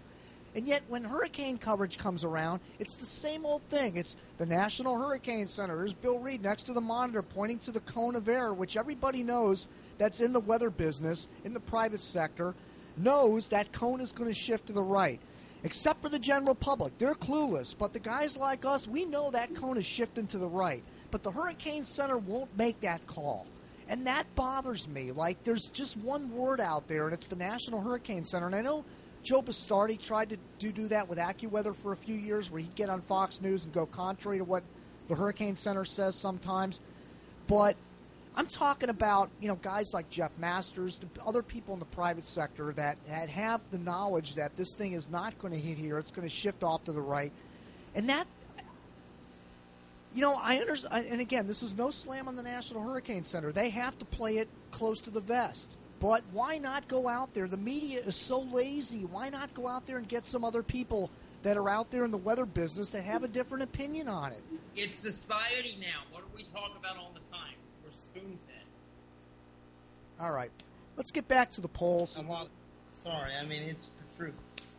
So, the most annoying cliche is we are preparing for the worst and hoping for the best. 290 respondents. Again, these polls are up at Hurricane City on and off throughout the off season, so participate in them whenever you see them up there. All right, our next poll is this is another one of my favorite polls. Who is your favorite National Hurricane Center director? Nice, good poll. Gordon Dunn, 1967. That was the first year of the National Hurricane Center. 3%, of course. A lot of people that were alive when were paying attention to hurricanes when he was the director probably aren't even alive today. But he was the first director. And then we had Robert Simpson from 68 to 73, 3% on him as well. Because, again, most of the hurricane fanatics that are out there on the Internet today have never seen these guys or much less even heard of them. So that's why the low percentage for these guys. But then it jumped significantly in 1974. Neil Frank from 74 to 87. 26% of the people feel like he's the best. He's my favorite personally. He's my favorite. Now, I've talked to people that say they don't like Neil Frank. He's kind of cold. He's standoffish. He's not forthcoming. He's kind of aggressive. I heard some stories that he got pretty pissed off down at the Hurricane Center a few times. So I met the guy at the New Orleans Hurricane Conference in 1995, and he did an interview with me. He was very gracious. Yeah. He doesn't grant interviews, so I was very honored to have him sit down with me. But I found him a very nice guy. But what I liked about Neil Frank, despite the fact that there's all these off-the-camera events going on, the guy was animated, man. He got people excited. He got them, worked up for like even a Category 1. So Neil Frank, it's not surprising 26%. It's the second most popular percentage of people that like Neil Frank. Now, the most popular was Bob Sheets, the director from 1988 to 1995. Bob Sheets, 32% of the people like Bob Sheets the best. Now, he was the Hurricane Center director when Hurricane Andrew was hitting South Florida, and that might be a big part of the reason why Bob Sheets is the most popular. Bob Burpee, very short-lived director from 96 to 97. He only had 24 votes, 2%. So less people recognize Bob Burpee than they did Robert Simpson and Gordon Dunn, the first directors of the National Hurricane Center. And then we had Jarrell, who's one of my favorite as well, 1998, 1999. 2-year stint down at the Hurricane Center, 13%. Like Jarrell. Now, he was the director during the Hurricane Mitch scenario with the Phantom that disappeared down there. It's a great documentary on the Weather Channel. And we also have the interview with the author of The Ship in the Storm, Jim Carrier, at weatheraudio.net, where all the old archives are from Hurricane City. If you're an archive subscriber, you can check that out. The third most popular director was Max Mayfield, 2000 to 2006. He was the director for Hurricane Katrina, and he was also at the Hurricane Center when Hurricane Andrew hit, so he's been through quite a few major disasters.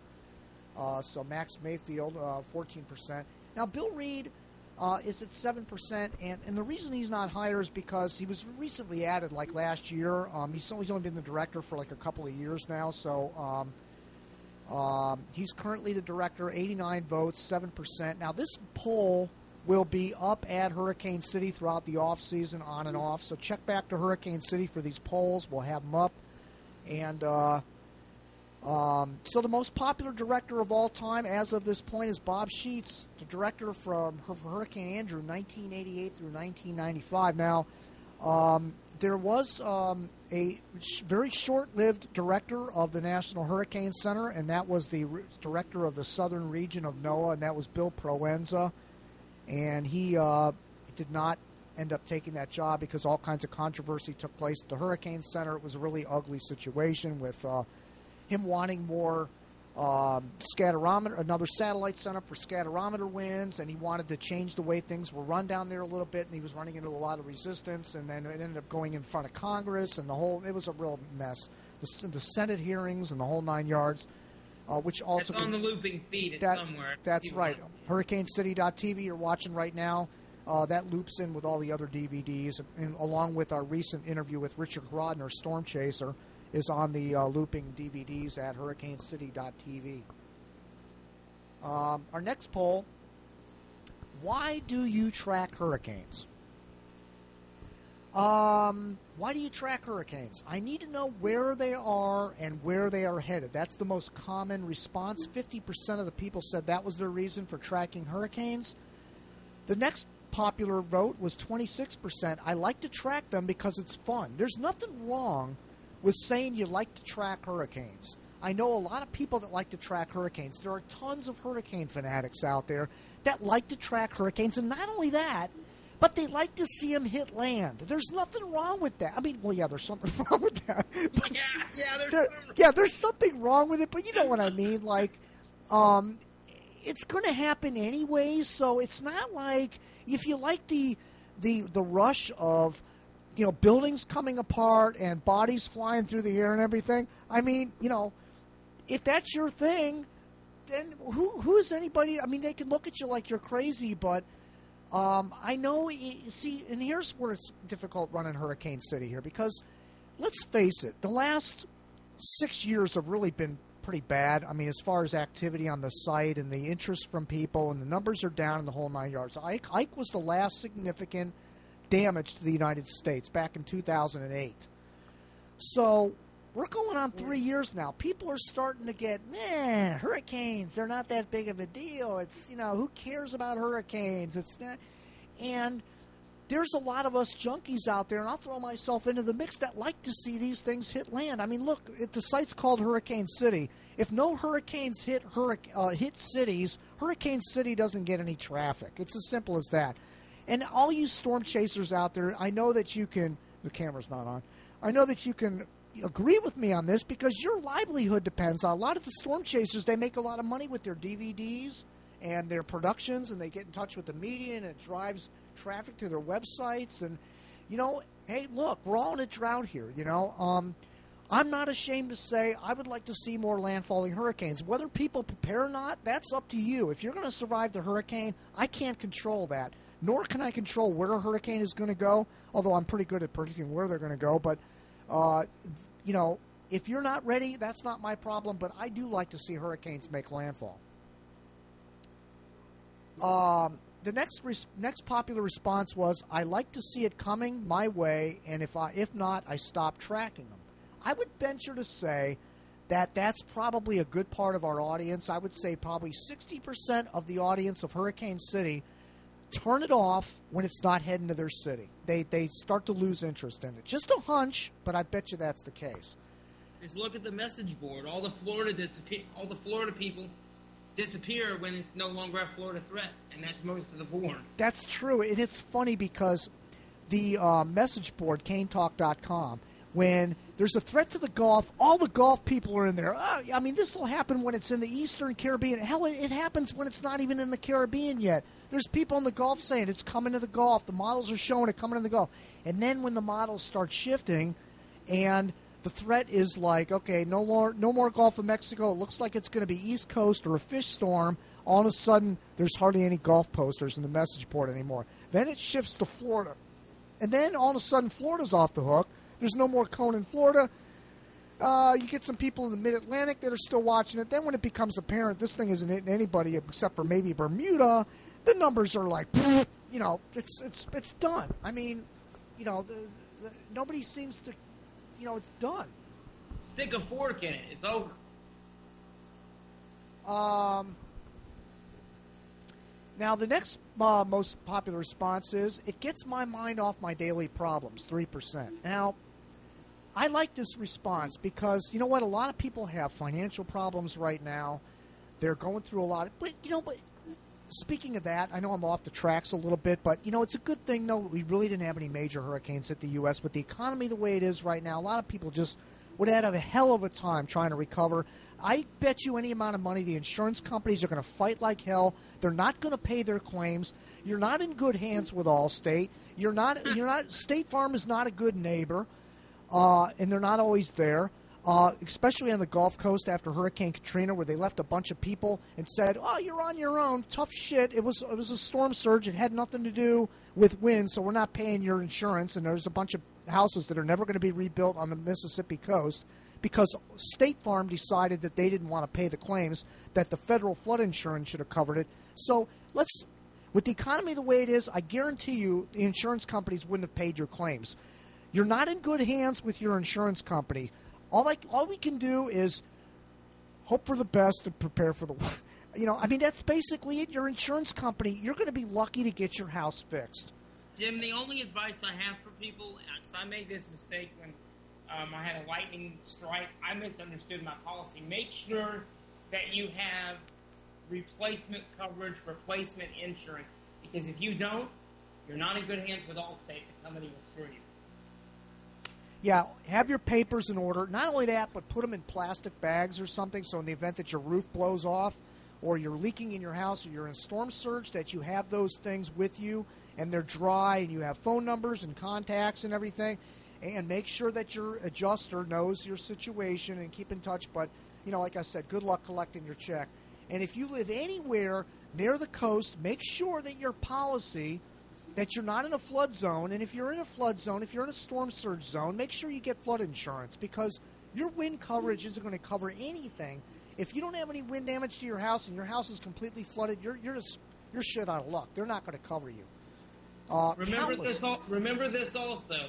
It takes 30 days from the day you say you want a flood insurance policy for it to take effect. Remember that the government program. And when a storm develops, it's too late to get that stuff because that cuts you off. You have to do it before. That's right. You got to buy it in advance, naturally.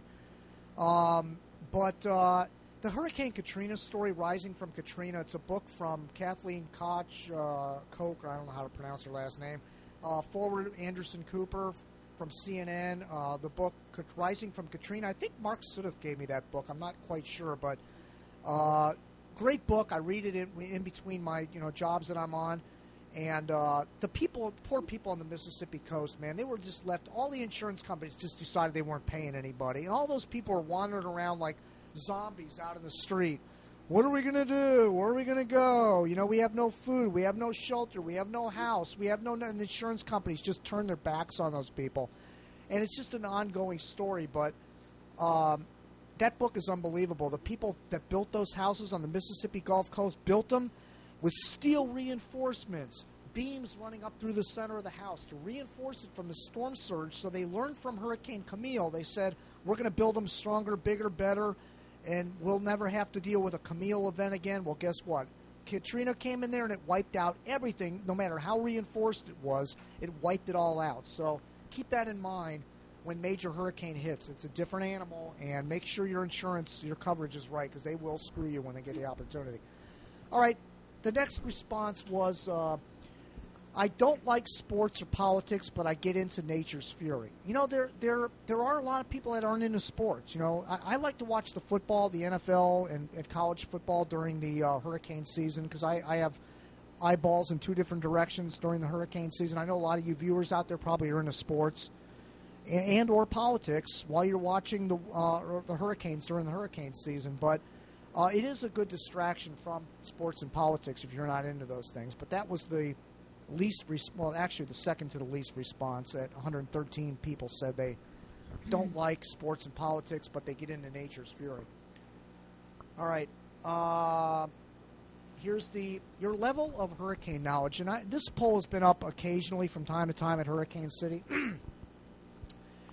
I always like to know what level people have of meteorology. Degreed meteorologist, only 5%. Okay. Self-taught expert, they know everything about the climate, 7%. I know how to read all the maps, but do not consider myself an expert, 44%. That's the highest response. I know enough to track, and maybe a little more, but that's it, 33%. And the 11% is I know almost nothing. I just watch where they are going. So the highest percentage is I know how to read all the maps, but do not consider myself an expert. I would put myself I would put myself to 7%, which is self-taught expert. I know everything about the climate pretty much.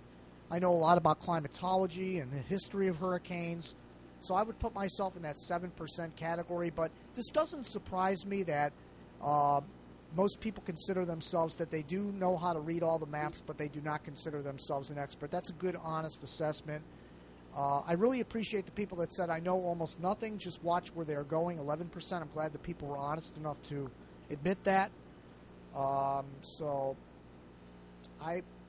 We have a whole group of people out there that are new to hurricane tracking, and the biggest mistake you can make as a new hurricane tracker is to get on the internet and look at a few maps and models and say, okay, I know everything I need to know now, I'm an expert, because there's so much to know and so much changes. I learn something every hurricane season, and I've been doing this since I was 17 years old. I'm 48 now, so I've been doing this a long time, and the technology now on the internet, the graphics, the wind shear maps, the tendencies, all that stuff is so knowledgeable, and it's changing all the time. There's more and more things added. So just take the time to study the stuff a little bit. There's a good tutorial at Hurricane City.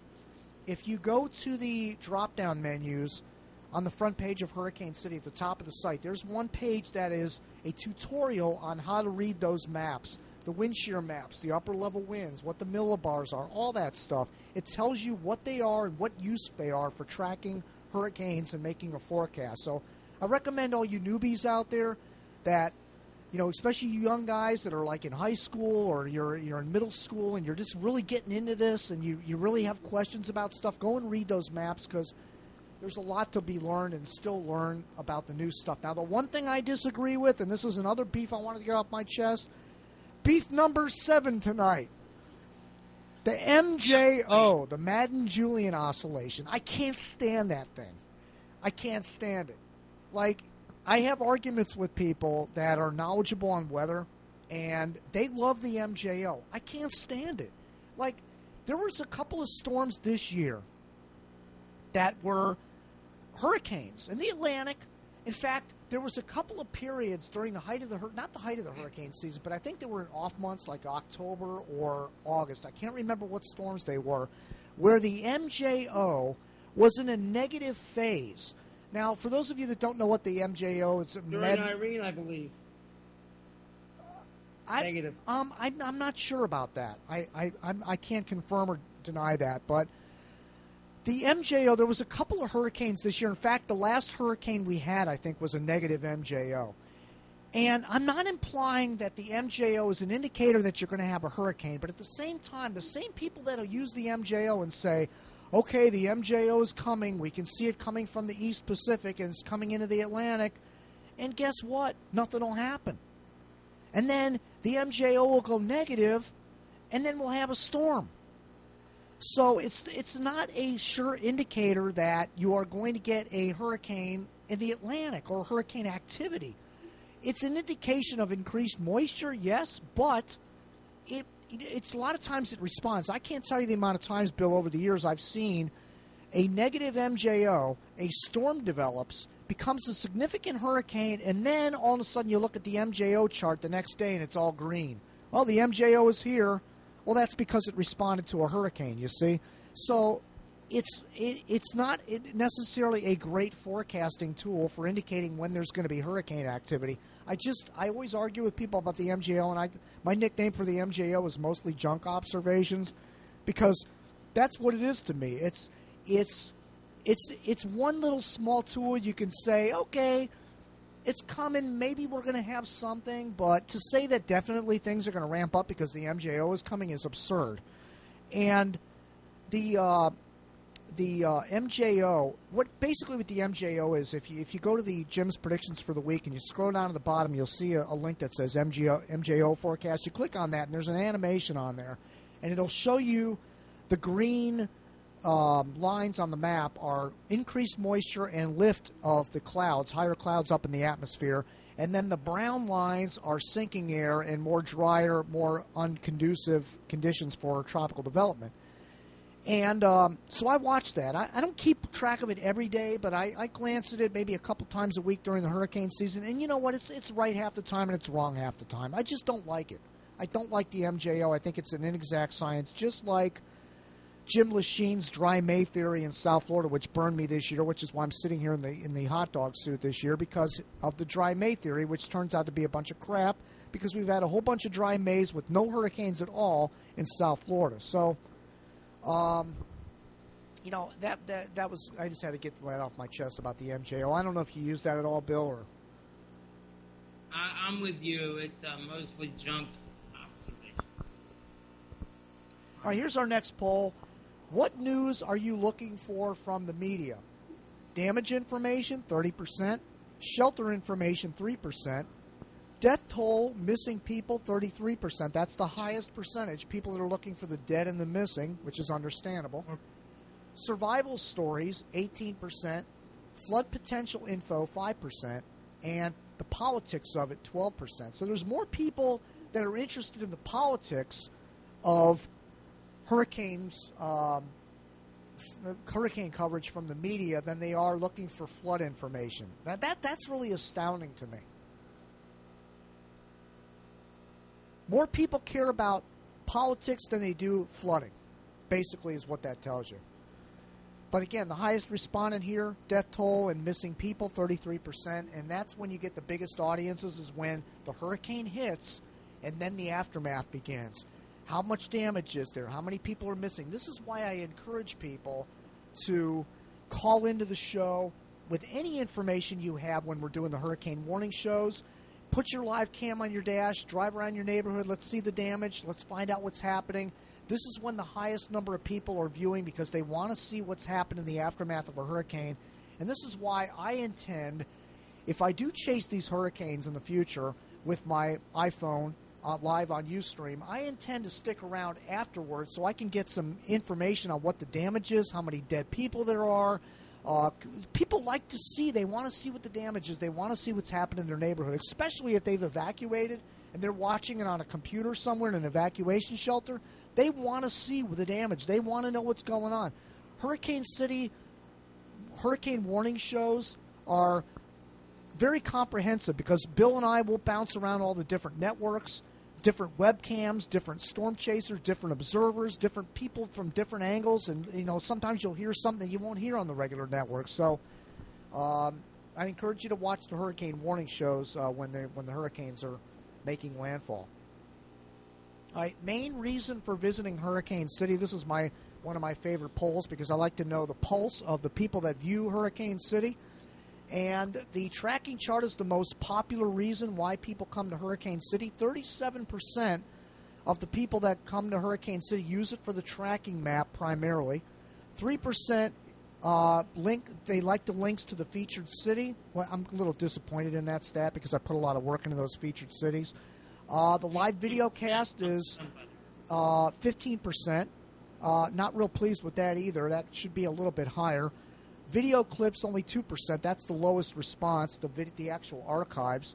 The city database, 5%. Great research tool. 20% the tropical update videos. That's the number 2 response.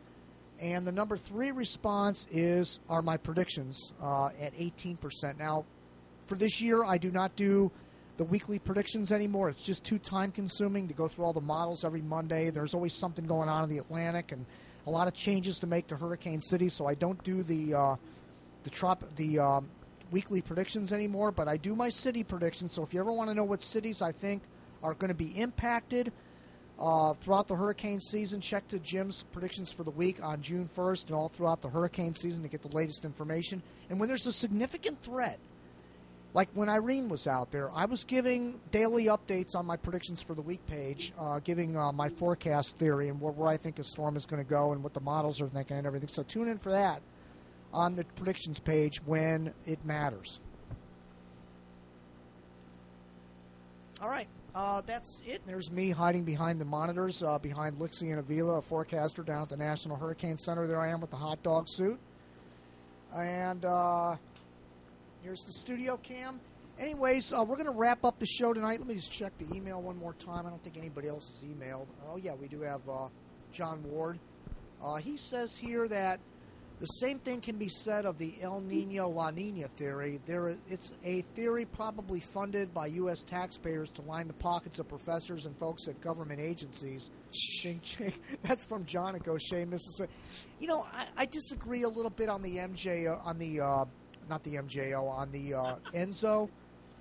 I believe that there is enough data out there to support the fact that when you have an El Nino, you're going to have a slower hurricane season, and when you have a La Nina, you're going to have a more busy hurricane season. So I disagree with John on that point on the Enzo thing because I think that that's the main forecasting tool for the future. Like, there's no other better tool to figure out how many named storms there's going to be than ENSO. So I kind of disagree with that. Compared to the MJO is just ridiculous. But when you're talking ENSO, the La Nina, El Nino thing, that plays huge in the future of a hurricane season. So I do disagree with John on that point. And I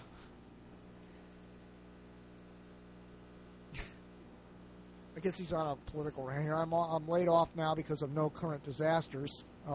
This is from Slam Daddy. I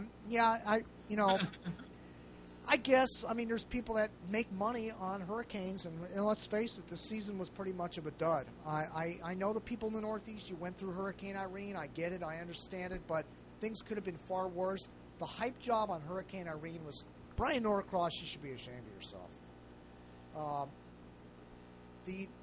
Calling it the storm of the century? Yeah, the Weather Channel, 1938, Long Island Express. This could be just as bad as that. On and on and on. It was embarrassing. If I worked at the Weather Channel, I would have hung my head in shame after that sham of a broadcast that they were doing during Hurricane Irene. I have never seen such an overhyped job in my life. But 60% of our viewers still think that it was not overhyped, so go figure that one. All right. At times, the Weather Channel became unwatchable when they do stuff like that. The Weather Channel, I understand they have to make money. And you see it even with the weather we're having now around the country. Very tranquil, right? Would you agree? We have a little bit of nice. Very dry in the Northeast right now. There's a little bit of snow in the Midwest. I know Indiana had some snow the other day. It was like 10 inches or something in some parts. In the rural areas in western Indiana, southwest Indiana. But, they sent Cantori to cover the Santa Ana wind event in California. Are they that? Yeah, so everything is a big deal. Everything is Armageddon on the Weather Channel. And it's getting ridiculous. I just wish...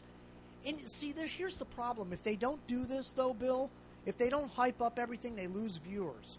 So all I'm saying to the viewers is just take it for what it is. It's the Weather Channel, and when they start talking and they put their labeling on, Tropical Storm Lee, bah, bah, bah, bah, and they have that dramatic music going, and they have like 4 or 5 reporters in like Louisiana, like that music.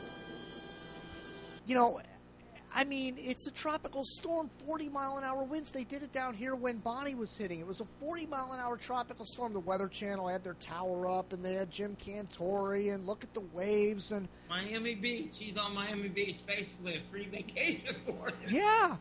It's just, all I'm saying to people is just keep it in perspective. Try to keep it real.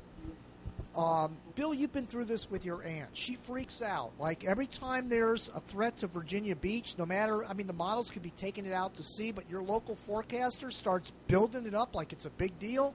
And the next thing you know, you have people evacuating needlessly.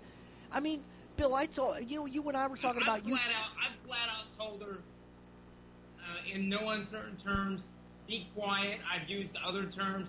I've gone in, Irene, and we had one other storm last year that they were hyping up. I was able to look at the models. I said, look, 5 or 6 days out, I don't know why they're hyping this. It was on the NBC Nightly News. It was on my local media. And I'm like, this will not threaten you.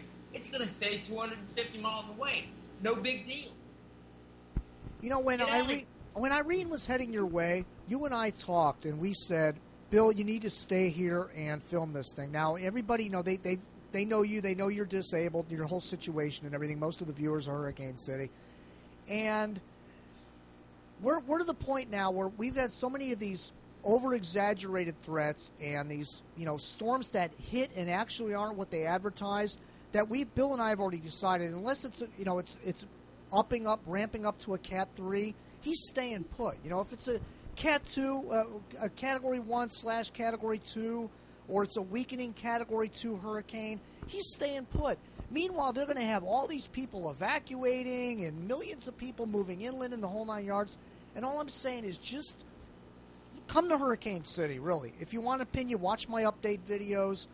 Go to my predictions page. I'll keep it real and let you know what you really need to do. pay attention to the National Hurricane Center, but also keep in mind that they got to cover their ass. Just keep that in mind when you're listening. The Weather Channel, too, they're in it for money and ratings. They got to build everything up like it's Armageddon. You just got to be able to weigh it all out and use the internet resources that are out there. People try to keep the spin out of it. No, we're not in this for money. We're not in this for ratings. We could care less about that. Yes, the numbers matter. Yes, we want subscribers, but we don't beg for it. We try to let the product speak for itself. Let the hurricane do the talking. Jim and I need to we shut up at times. Let the hurricane do the talking. That's all we want. Let the storm speak for itself. Yeah, and that's like when we do the hurricane watch shows. Like usually the night before a hurricane hits, we'll have the hurricane watch show right here at HurricaneCity.tv. That's when you want to tune in and really get our opinions on where we think this thing is really going to go and what's really going to happen when it hits there. And we'll have experts on. We'll have guys from Early Alert on there, former directors of the Hurricane Center. People will come on the show and they'll give it the way they really think it's going to go down. If you turn on the Weather Channel, you're going to get a whole different opinion on what's happening out there. It's Armageddon, man. The world's going to come to an end. Just try to keep it real. Tune into Hurricane City before the hurricane hits, and then when the hurricane's hitting, we'll do the hurricane warning show, but we're going to leave it on the networks. We're going to let them do the talking because at that point, it's out of our hands. Put it this way. If I evacuate, if I get out of here, because most of the viewers know my situation, it's going to be a big deal. I plan on not leaving. If I leave, yeah, there's some trouble here. Correct. Now, with that said, Bill's in a kind of an elevated area in an already low area. I mean, the whole southeast Virginia is very low sea level. But Bill's in an area that's like the last area to flood in that area, so he has a little bit more leeway in that regard. But if you're immediately along the coast and you're a high flood zone, naturally you need to get out of Dodge. Yeah. I mean, there were people even in Irene that really should have got out that didn't. And then there were other people that got out and didn't need to get out. So just know your elevation, pay attention to your elevations and your storm surge maps, and try to get some alternative information on the internet. Just pay attention to all the sources. Save your family the aggravation of getting all worked up and everybody, like vomiting all over the floor in fear. And I mean, I've seen families come apart at the seams over hurricanes. I mean, they're fighting and people screaming at each other and grab this stuff and get the kids. And, I mean, come on, man. Just try to keep it real. Jim, I've had to shut the phone off to get some rest and get some relaxation before we dealt with storms because of all the phone calls I get. Especially from, I've even told, in all the little inside information here, it's gotten to the point where I've had to tell Jim, I will let the phone ring twice. Other than that, I'm not answering it. That way I know it's him, or I've got to look at the caller ID. Or if I'm resting or across the room, I know it's him and I know to pick up the phone. Because and Jim gets the same situation down there because people know we track. We get bombarded with our family members. What's he going to do? Is he going to do this, this, and this every 30 seconds? I mean, it can get horrendously bad. Well, and again, that's why I suggest you go to your local sources on the internet, look at your surge maps, look at your evacuation maps, pay attention to your local emergency management when they tell you to leave. If you're in a low-lying area, you got to get out. If you're not in a flood zone, unless that thing's going to be a major hurricane, I suggest you stay parked in your house. Seriously. And if you don't have shutters, invest in some, because it's a nice safety feature, knowing your family's going to be safe inside your house, even if it's a Category 1 hurricane. But this whole running to inland areas and running from every single storm that threatens your area, it's craziness. It's crazy. And believe me, when it really matters, and we're suggesting everybody get out of Dodge, that's when you really need to get out of Dodge. But if there's any doubt, go look at your maps, look at your evacuation zone, get familiar with whether you're in an evacuations area or not. All the local emergency management offices have all that information, but most of it's available online. But the Weather Channel and your local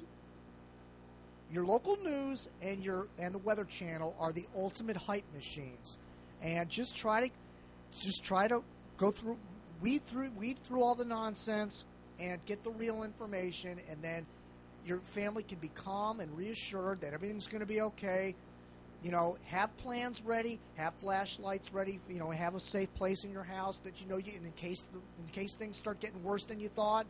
But this whole notion that you got to pack every little thing up and head 55 miles inland for a Category 1 hurricane is ridiculous. It just is. You know, Jim, I'll say this: you knew what I was doing the night before Irene to chill out and relax and calm down. I went out to I've got a local restaurant here that's in my neighborhood. I went out. They had a band here the evening before Irene, and I went out, got some food, and had a beer to calm down and get away from it for 2 or 3 hours. Yeah, that's a good idea. Turn your TV off. Turn the radio off. You encouraged that for me. You said get away from it for a little bit. Yeah, just get away from it because it'll drive you crazy. You'll literally go insane. Your blood pressure will go up. You'll start getting growing hair in places where it doesn't belong. Your knuckles will start turning white. You start losing hair on your head. You end up fighting with your family members. Everybody's all stressed out. You know, it's crazy. It's great. Turn off the Weather Channel would be my advice to you when it's really when there's any doubt of whether it's even going to hit your area. The Weather Channel is there to make money and drive up their ratings, and that's what they're there to do. That's my advice. Pay attention to the National Hurricane Center. Pay attention to your local emergency management office. Your local news will have all that information on. And that's all. I mean, we're just starting to get redundant here. But, you know, the point is just take it for what it is. Anyway, we got to wrap it up here, Bill. It's getting late. One more camera shot for me, please. Okay, yeah. Let me go full screen here. And you're still eating that damn hot dog, you bastard. All right. How many hot dogs have you eaten during the show, by the way? Don't talk with your mouth full either. 2? Yep. Damn. Did you make a mess all over yourself, or you got it all down your throat? I'm all right. I'm okay. How many hot dogs are you going to eat the rest of the night? No. I went to a local, fast food place and bought 3 about 6 o'clock. Had one there that was decent. That was basically dinner. And then these 2 are small. These 2 were kind of babies. These are props. These are nothing. Yeah. I actually like hot dogs. I like to munch on them all the time. My wife thinks they're sloppy meat. They're the worst thing you can eat. Well, Hi, Bill. Hi, everybody. Hi, now. All right. So anyway, the phone coupler's not on, so we can't take calls during the show tonight. We apologize for that. Anyway, let's go ahead and wrap it up, Bill. Again, thanks for participating tonight and help during the hurricane season. Our next show is going to be on February 3rd. That's the next scheduled Weather in the Media show, and February 1st, rather. Guest to be announced. I'm going to try to get. I really want to get Ken Kay, the hurricane writer for the Sun Sentinel. He always the one that releases all these press releases from the Hurricane Center and everything. And I've met him at the hurricane conferences a couple of times, but the guy kind of avoids me. I've told him about my theory about impact cities that are going to be hit and everything. You know, I can't take that eating anymore. I got to turn it off. You just want to rub it in, you bastard. Ken Cave, the writer for the Sun Sentinel, I've emailed him my city predictions every year, and he never gets back to me. Like, he knows I'm right every year, but, you know, he won't talk to me about it or whatever. So I'm going to try to get him on the show and pick his brain a little bit and see what he thinks about hurricanes. It could be a good show. We'll see if I can get him on for February 1st. Anyway, that's it for now. This will be archived for our archive subscribers. Now, this is what funds Hurricane City. It's like less than 10 cents a day to fund Hurricane City, okay? It's $20 a year. I'm hoping my math's right on that. But $20 a year, you can archive, you can watch this show, you can watch all the other shows we did during the hurricane season and all the off-season stuff. Bill will be covering stuff during the off-season, tornadoes, earthquakes, that kind of stuff. And if that happens, and, you know, we got to cut it back a little bit unless it's a really major deal. We're not going to cover it. But we will archive the really, really, really important stuff during the off season, and then during the hurricane season, whenever hurricanes make landfall in the United States, they will be archived, and major hurricanes down in the Caribbean. So for that said, for November 30th, happy end of hurricane season. I know you're all probably pleased about that, unless you're a really fanatical hurricane chaser, but you'll have to wait till June 1st. That'll be our kickoff show, and I have my city picks on June 1st again. So for myself and Bill Phillips, thanks, Bill, for joining me tonight, and good night for me, and good night, everybody. Good night, everyone.